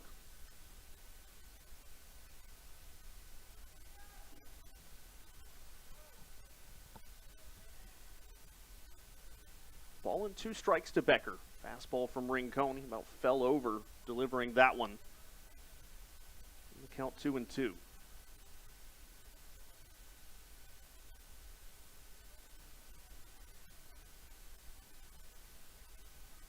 Rincon holds the set. 2-2 on the way. The righty fires. High fastball chopped towards Ladendorf at second. He'll relay on to first base, and that is the first out of the 7th inning. Well, after a rough day yesterday for the Rockers bullpen, Junior Rincon has got them off to a good start.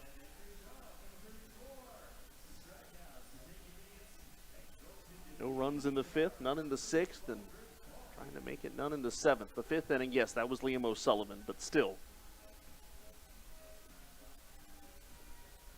Here's Chris Shaw, 1 for 3 with a base hit and a strikeout.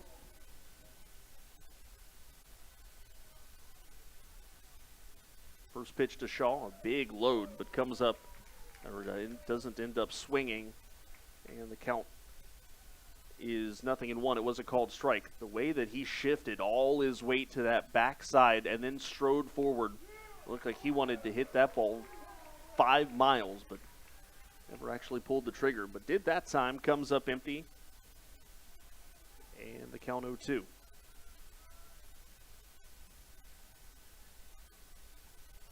Rincon ready, 0-2. Another fastball, strike 3 looking. Down goes Shaw.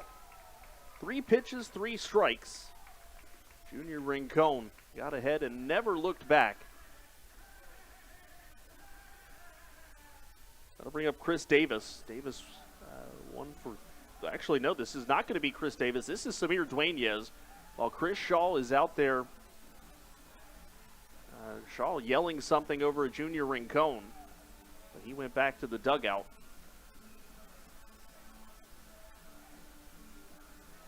So Samir Dueñez is going to pinch hit here for Chris Davis. Oh, well, duh, because they didn't get the starter through 5 innings. So Samir Dueñez here to hit for the pitcher.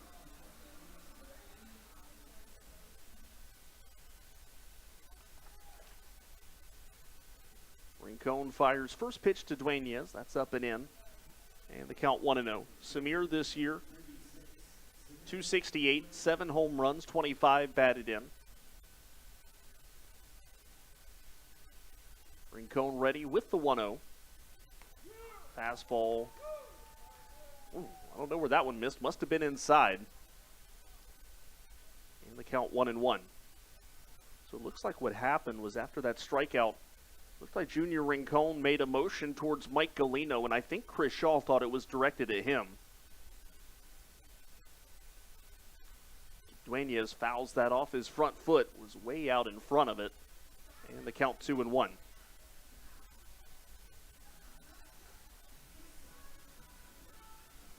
And yes, according to Pitch Tracker, that second pitch was outside.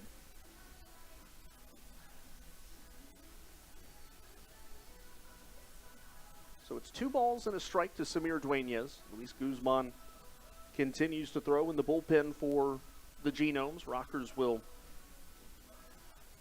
go to the bullpen in the 8th inning. But before that, Junior Rincon has done a fantastic job today.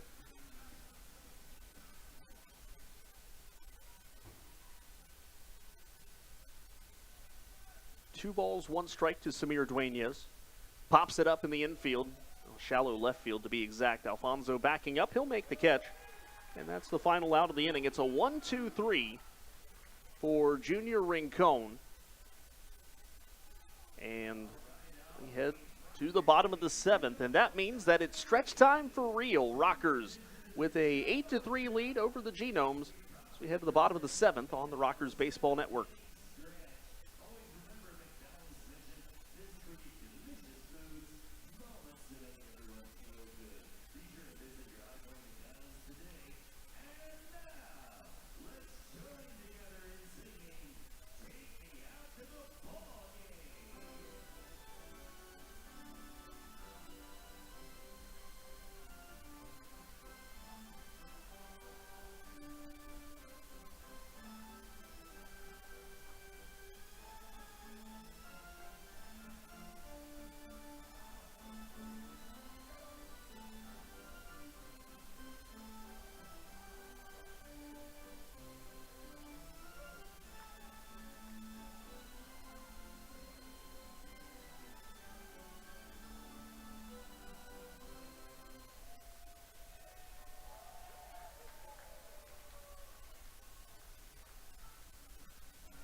Luis Guzman in relief. Josh Martin, who went 1 inning, gave up 2 runs, both earned 2 hits, a strikeout. Check that, 2 strikeouts and 1 walk. Luis Guzman comes in now. The left-hander 2-1, 2.05 the ERA. He's having a very good year. 30 2/3 innings pitched, 18 walks, 31 strikeouts, and opponents hitting .212 against him. Guzman will face 6, 7, and 8. Ladendorf, Alfonso, and Gonzalez, the 3 scheduled hitters for High Point. It is 3 runs on 5 hits, no errors for the Genomes, 8-7-1. The line score for High Point. Gabriel Castellanos is warming up in the Rockers bullpen right now.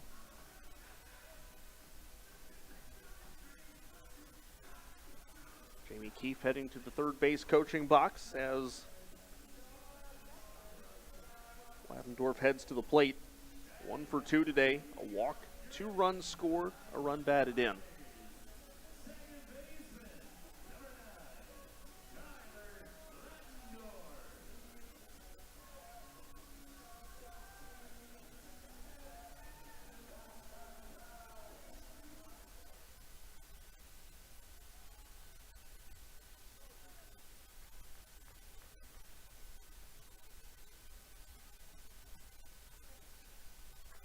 Guzman takes a long look in. First pitch on the way to Ladendorf. The lefty fires, fastball high, and the count 1-0. Here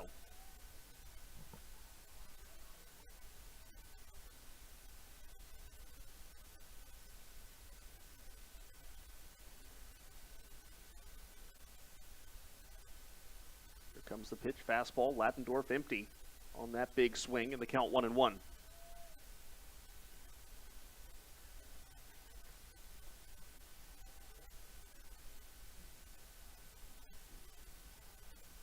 Tyler hitting at .231. He's been kind of between .230 and .240. Takes a strike at the knees there, though, and the count 1 ball, 2 strikes. Some general milling about in the Genomes bullpen. Nobody actively throwing down there. Obviously, you just brought in Guzman. You're not trying to replace him right now.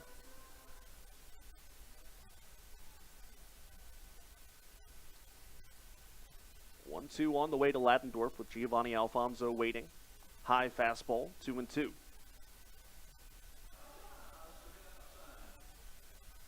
Rockers will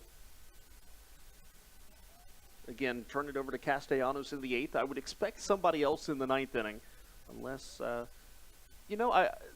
that I say that, I want to put a pause on that because when I talked to Jamie Keefe about what his role is going to be as Ladendorf strikes out, he said he would be long relief and could make some spot starts. You wonder if they're going to start stretching him out here before too long because all Castellanos has done since joining the Rockers is one inning stint. So if that is in fact what the game plan is for him, there's certainly a chance that they start to stretch him out, and we could see it tonight.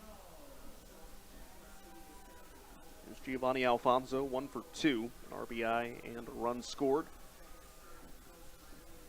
At the top of the 8th inning, we'll take another look around the Atlantic League scoreboard.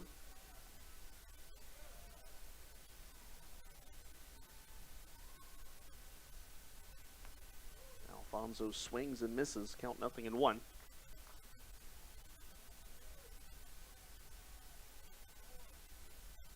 We'll take a look again around the Atlantic League scoreboard, but a couple of Rockers still getting it done in the big leagues right now. Oscar Brazoban is striking out hitters left and right after making his major league debut a couple of games ago. It's Alfonso down in the count 0-2. He thought it was strike 3, so there are a couple of hitters who have been confused tonight as far as what the count is. And a couple of umpires, too. 0-2 here to Alfonso.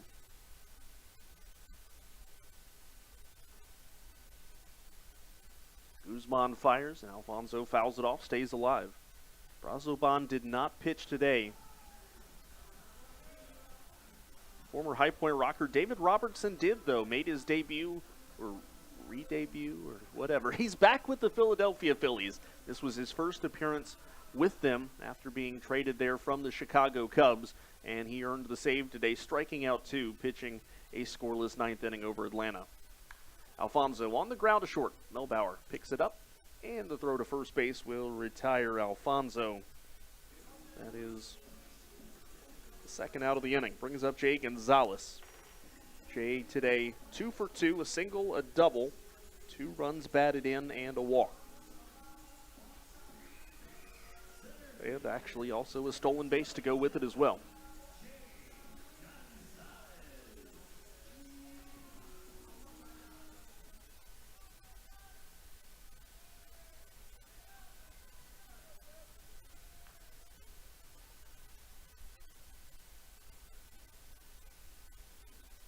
Here comes the first pitch to Gonzalez. That's down low in the count 1-0.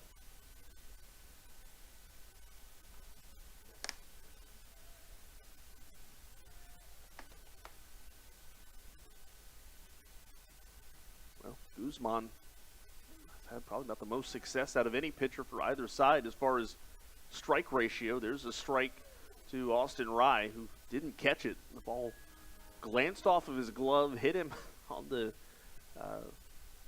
flap that protects the right shoulder. Bradley Moffitt still had the wherewithal to call that pitch a strike because it did cross the zone. 1-1. Guzman fires, fastball. Gonzalez comes up empty. And the count 1 ball, 2 strikes now.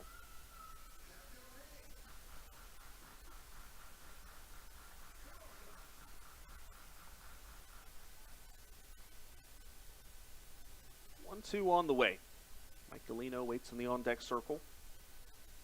And Gonzalez fouls that off, stays alive. 1 ball, 2 strikes still. Was hitting a 292 coming into today. He's brought the average back up now to 299. Not quite enough to get past Jerry Downs yet. For the team lead, Jerry 1 for 4 today, but he's hitting 302.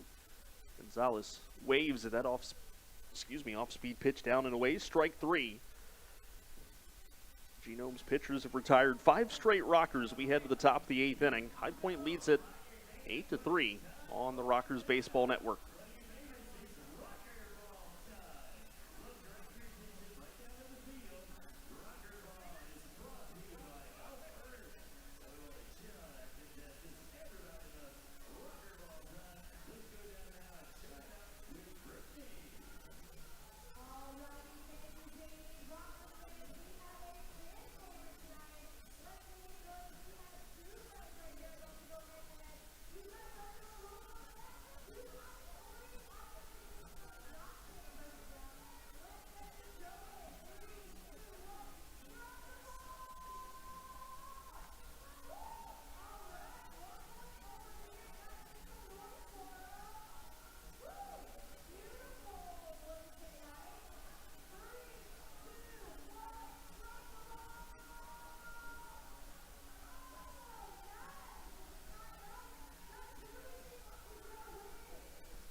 Top of the 8th inning, Rockers go to the bullpen. Junior Rincon, a nice job tonight. 2 innings, did not give up a hit, walked 1, struck out 2, and they'll turn it over to Gabriel Castellanos. No record, 2.25 ERA for Castellanos. This is his 4th appearance, 5 walks, 3 strikeouts, opponents hitting .200 against him. It'll be Paredes, Sierra, and PA, the 3 scheduled hitters here in the 8th inning. There's a right-hander up and throwing for the Genomes now. Looks like Mark Minicozzi is going to go 1 inning apiece the rest of the way through. Here's Paredes, 0 for 3.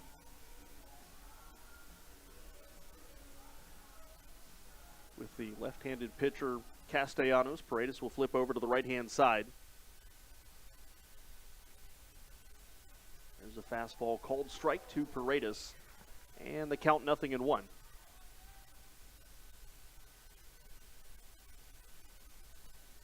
We'll get you that look around the Atlantic League scoreboard here in just a moment. First the 0-1 to Paredes. Castellanos will sling that back to the backstop, and the count 1-1 strike. Elsewhere around the Atlantic League, couple of early games today. Long Island takes down Staten Island 3-2. Joe Iorio will notch his 7th win of the year. Gastonia once again dominates, taking down Lexington 10-3. Honey Hunters are now 21-4 to start this second half. And it doesn't get, well, at least for the Rockers, after this series with the Genomes, doesn't get any easier because they head to Gastonia for 4 games over the weekend. 1-1 to Paredes. Hot shot to second base. Ladendorf backed up on it, but made the play. On to first to retire Paredes. And that is the first out of the 8th inning.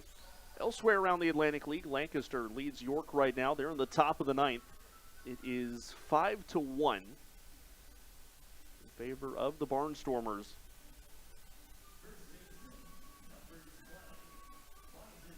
Despite the fact they're 3 for 16 with runners in scoring position, they're about to wrap up that one. And then the Blue Crabs 9-3 lead over Charleston in the 9th inning. Blue Crabs picked up a home run from Michael Wilansky and Braxton Lee, who is now homered in 3 consecutive games.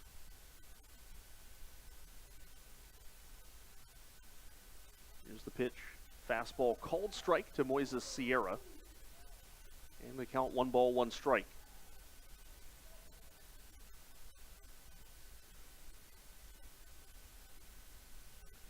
Castellanos ready with the 1-1. Fastball inside. And the count 2-1 now. Castellanos, the teammate of Rocker shortstop Giovanni Alfonso, when they were both in the Miami Marlins organization. They both played at Greensboro, the Grasshoppers. Swing and a foul ball. That's going to hit Moffitt. Maybe it didn't. Maybe it just missed him. He made a very evasive move back behind the plate. I don't know that it actually got him, though. And the count 2-2.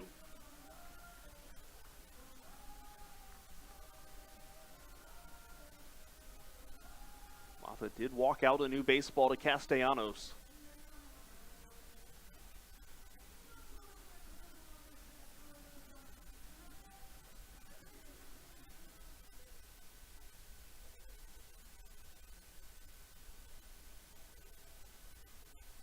Here's the 2-2.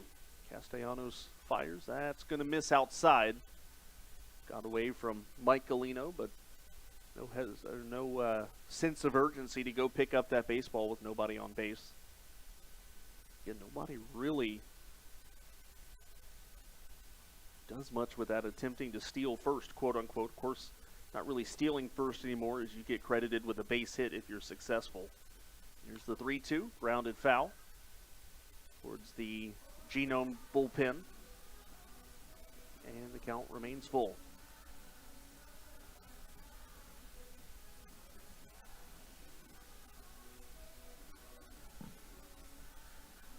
Waiting in the on-deck circle is Felix P.A. Castellanos fires. That's hit right back to the mound, snagged by Castellanos. Easy throw on to first base. Good reflexes by the Rocker lefty. Stuck the glove out there and was able to make the play for the second out of the inning. That'll bring up Felix P.A., who's 1 for 2. Look at the replay here on YouTube, just a ground ball that he's able to stick his glove out, and it actually knocked the glove off of his hand. Couldn't see that on real time, but Castellanos had the glove knocked out of his hand, but was able to keep the baseball there. It was already good reflexes, but that play got all the more impressive when you see in slow motion what actually happened as he bounces the first pitch to Felix P.A., ball 1.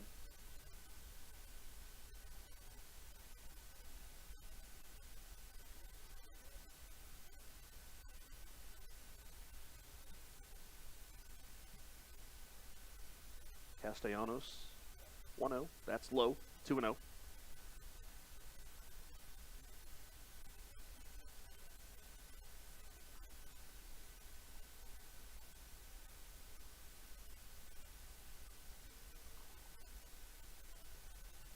Here's a ground ball, hit to second. Ladendorf, easy play there. On to first, and it's another 1-2-3. Rockers relievers getting in a groove now. 7 consecutive Genomes retired. We'll head to the bottom of the 8th inning. Rockers hoping this is their final offensive half inning. They lead 8-3 in the Rockers Baseball Network.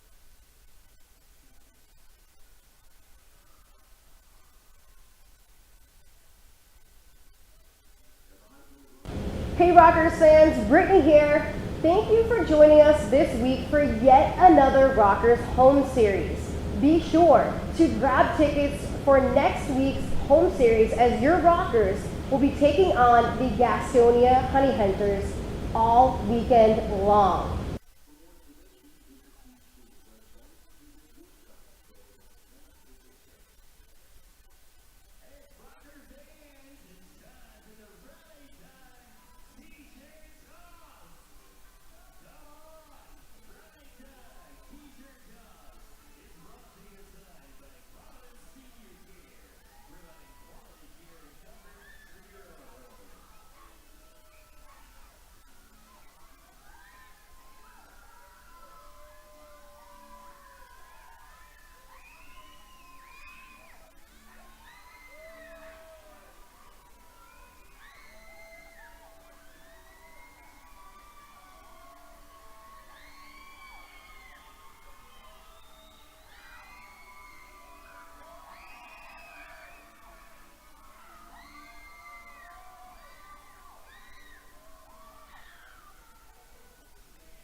So Luis Guzman goes 1 inning, strikes out 2, and they'll turn it over to Jamie Callahan now making his Genomes debut. Callahan pitched for Gastonia a little bit last year. Also pitched in the major leagues in 2017. Made 9 appearances with the New York Mets in 2017 with a 4.05 earned run average. In the Atlantic League last year for Jamie Callahan, split the season most of the season with Gastonia, had a 7.04 ERA in 26 relief appearances, but also pitched a little bit for the Chicago Dogs in 2020.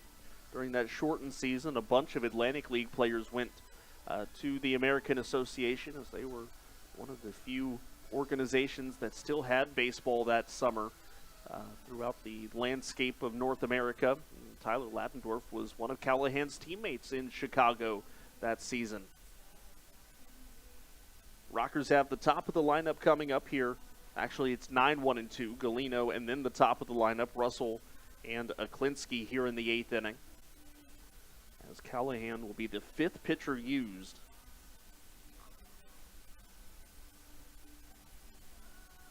By the Genomes tonight. I think there's an opportunity for Castellanos to pitch the 9th inning as well. We'll see if Jamie gets anybody up in the Rockers bullpen. Again, the way the Rockers do it, they won't get anybody up and throwing until the first out of the inning is recorded offensively. So that's the telling moment. We'll see if there's any stirring down there in the bullpen at that time. Here's Mike Galino, 1 for 3 with a triple and a run batted in.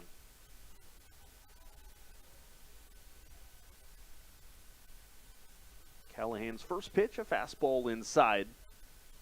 And the count 1-0.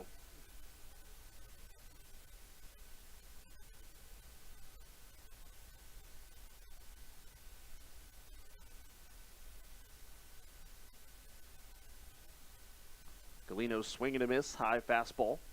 And the count goes to 1 ball and 1 strike now. Galino's got the average up to 241.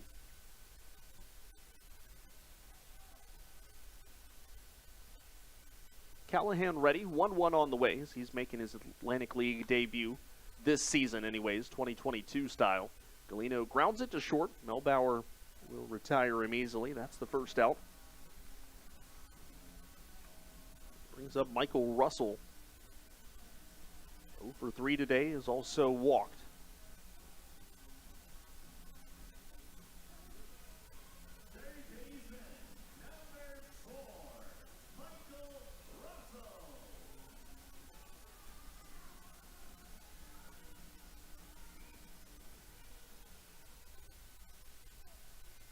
Russell ready, first pitch on the way.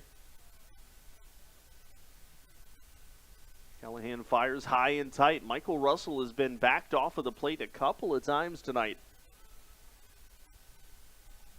Nobody up in the Rockers bullpen, so it looks like Castellanos will get the final inning.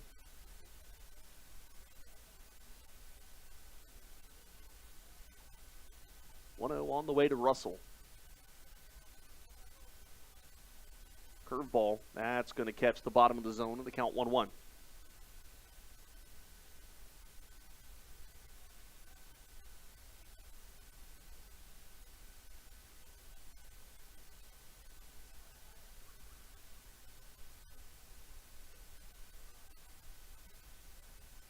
Here's the pitch, grounded foul towards Jamie Keefe, and makes the nice two-handed play there in the third base coaching box before turning around and lobbing that ball. Oh, he tried to get it up onto the concourse. I don't know if the baseball made it there or not. Jamie trying to toss it to whatever fans are still up over that way.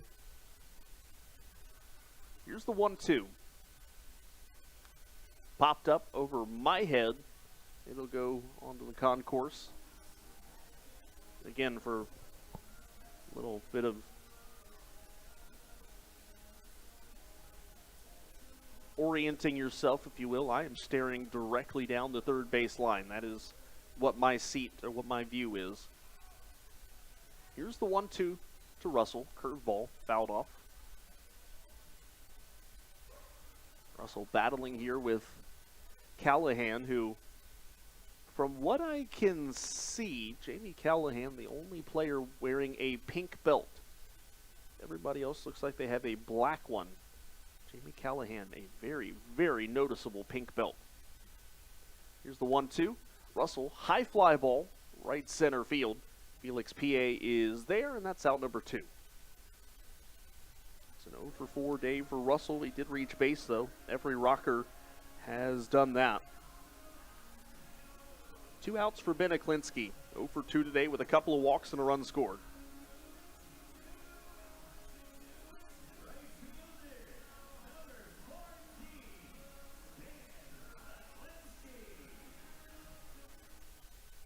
Callahan. First pitch to Aklinski. Genomes righty. Fires one low. Aklinski does not chase it. And the count 1 ball and no strikes. Get this, yesterday in the Rockers' 10-9 loss, that was the second most runs the Rockers scored this year in a game that they did not win. Aklinski fouls that off. The count 1-1. On June 19th, scored 11 runs in a loss to the Dirty Birds, a 12-11. That was the extra inning game up at Appalachian Power Park. Yesterday, 9 runs in a game the Rockers did not win. Here comes the 1-1. And that pitch misses upstairs. And the count 2-1 now to Aklinski. The top of the ninth, it'll be the bottom third of the lineup. Miller, Vallow, and Melbauer. 3 scheduled hitters. We will see if Mark Menikazi sticks with those 3. Curveball to Aklinski. That's a strike, and the count 2-2.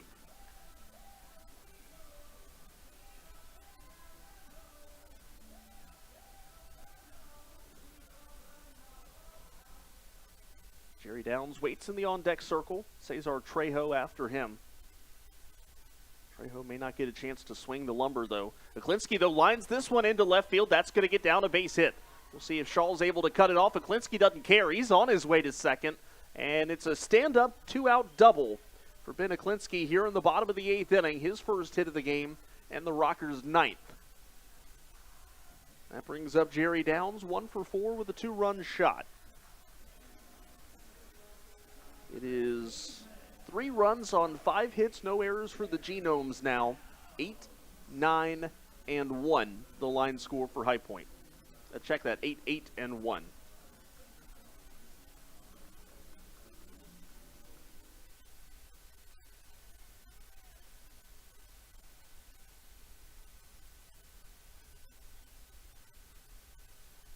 Callahan ready. First pitch to Downs. Righty fires. Downs slams this one into right field. Felix P.A. going back. That ball's over his head. Aklinski's going to score easily. Downs is hustling into second base. Here comes the throw. Downs tries to get around it, and he is out. But the run scores. It's an RBI base hit for Jerry Downs. Rockers grab another run. It is 9-3 as we head to the top of the 9th inning.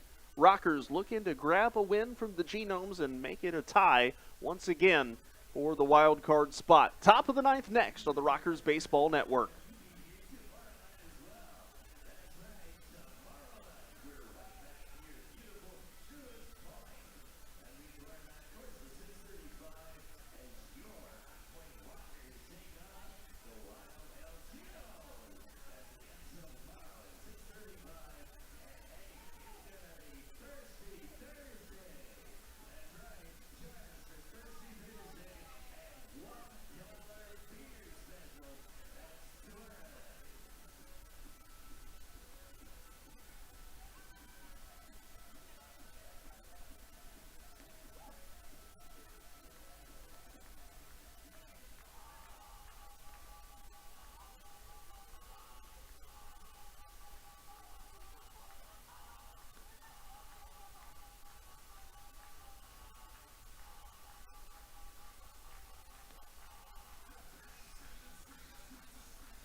Top of the 9th, Gabriel Castellanos back out for High Point. He'll face the bottom third of the lineup. At least that's what's scheduled. That's Anderson Miller, Austin Rye, who replaced Chase Vallow, and Clayton Melbauer, the 3 scheduled hitters.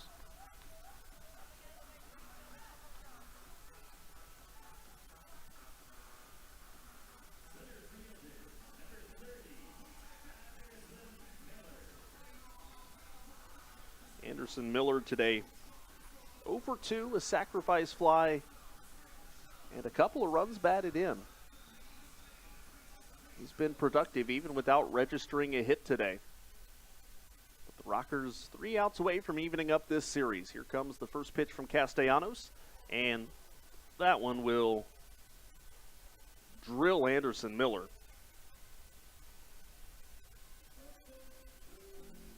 Like it might have got him on the hand, perhaps. I'm not sure. Miller in obvious discomfort.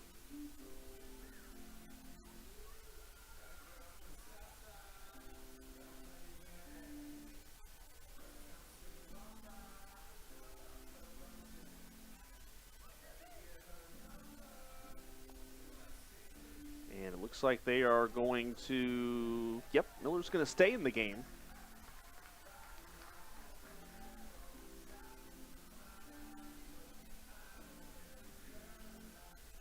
Down to first base, and that'll bring up Austin Rye. Austin Rye this season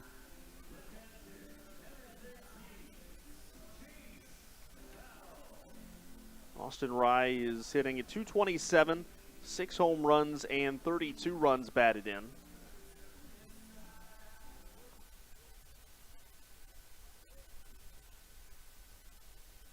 Here comes the first pitch to Rye. Castellanos fires. There's a fastball called strike. And the count 0-1. So Anderson Miller is still over there at first base, and this is the first time Castellanos has had the opportunity to go 2 innings, which is big. As Jamie Keefe continues to try to stretch him out a little bit. This one hit on the ground. It'll go into left field. A base hit from Austin Rye. And that'll bring up Clayton Melbauer now. 2 aboard, nobody out.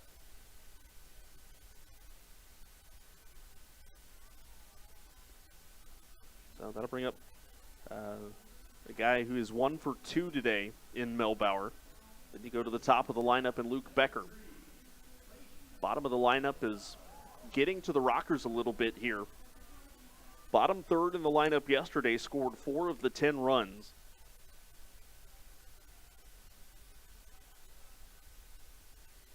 Good thing for High Point. Already got Chris Davis out of the lineup, so you know that bat is not coming up. There's a fastball strike, and the count 0-1.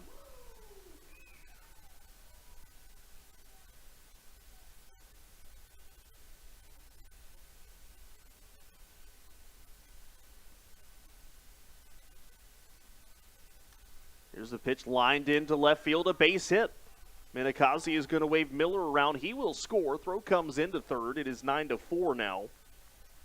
It's an RBI hit from Melbauer. 3 straight reach base here against Castellanos in the ninth.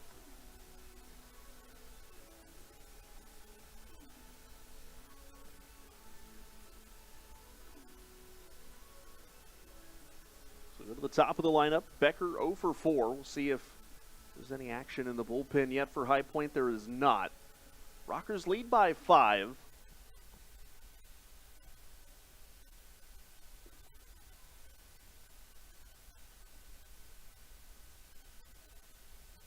Fastball called a strike.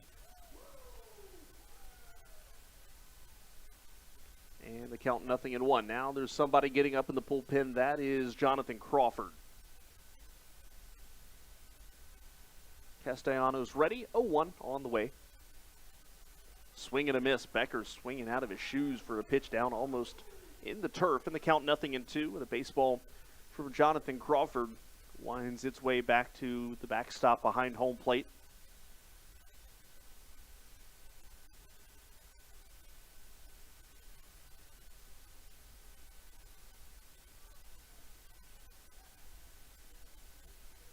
Here comes the pitch. There's a fastball swing and a miss. Good pitch there from Castellanos. Might have been more a sinker or a slider than a fastball. A little bit of late life on it.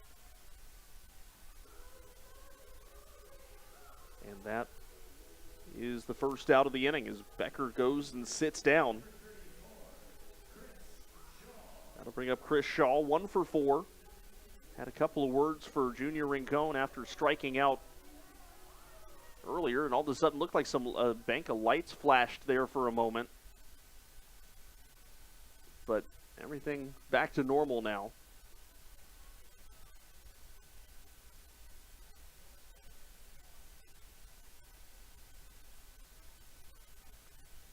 Now we're ready to go. Here comes the pitch. That's down low.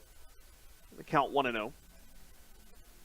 I was worried for a moment that there was an outage of some sort because that would have meant a lengthy delay here with just a couple of outs left in the ball game.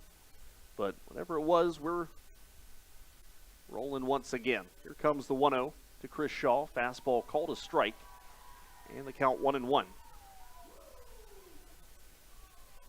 Again, seemed like earlier a little bit of a miscommunication. It looked like Junior Rincon had said something to Mike Galino.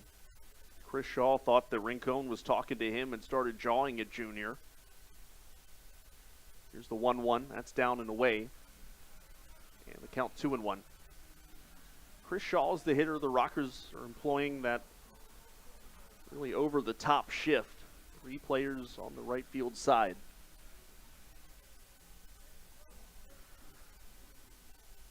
Outfield, though, remains pretty much straight away. Timeout called at the plate.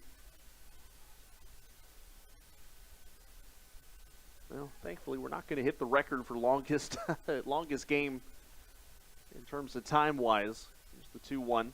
Hit on the ground, right back to Castellanos. Goes to second base for one. It's a one-hopper. Now the relay to first base is not in time. Good call at first base by Owen Ballard. Shaw did beat it out. A couple of good throws there might have had it, but there's runners at the corners now with 2 outs. Austin Rye is at third. Melbauer is out 1-6 for the second out of the inning. And Shaw is safe at first base, and that'll bring up the pitcher's spot. So this is going to be number 2. Pinch hitter number 2. This is Demetrius Moorer.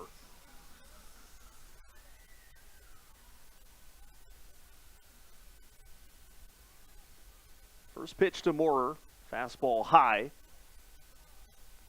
And the count 1-0. Demetrius Moorer on the season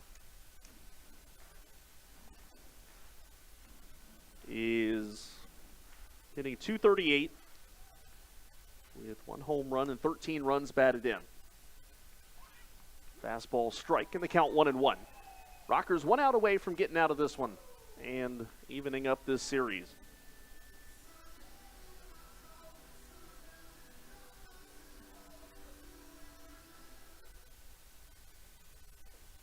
Here comes the 1-1. Castellanos fires, outside corner. Ooh, didn't get the call there. That was a good looking pitch. Have to see where that one missed.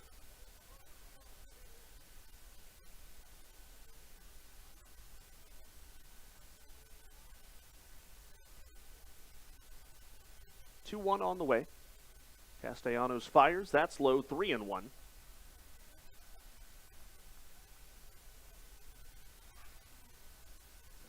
One bad one will load the bases up. Good news is a grand slam still can't do it for the Genomes. They would need a grand slam +1.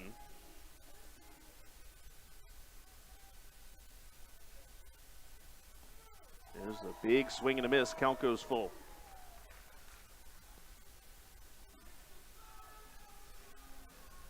One strike away now are the Rockers. 9 runs yesterday, 9 runs today. The difference, they go from allowing 10 to allowing, well, right now 4. Castellanos ready. Payoff pitch on the way to Moore. The lefty slings it. Hit on the ground to second base. This ought to do it. Ladendorf comes in, throws to first. That will do it. And the Rockers bounce back in game 2 of the series, even it up at 1 game apiece, and they'll look to win another series tomorrow. Again, that is what we have been talking about. You don't have to win every game. You don't have to go on long streaks. What you need to do is win series. They did that, taking 2 of 3 against Southern Maryland over the weekend. They'll look to do it again tomorrow against the Genomes. Final score tonight, the Rockers 9 and the Genomes 4. The Rockers postgame show coming up next on the Rockers Baseball Network.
Welcome into the Rockers postgame show on the Rockers Baseball Network. High Point gets it done tonight, a 9-4 victory over the Kentucky Wild Health Genomes. The Rockers even up the series, but more importantly, they even up the race for the wild card in the Atlantic League, pulling back even with the Genomes thanks to today's 9-4 win.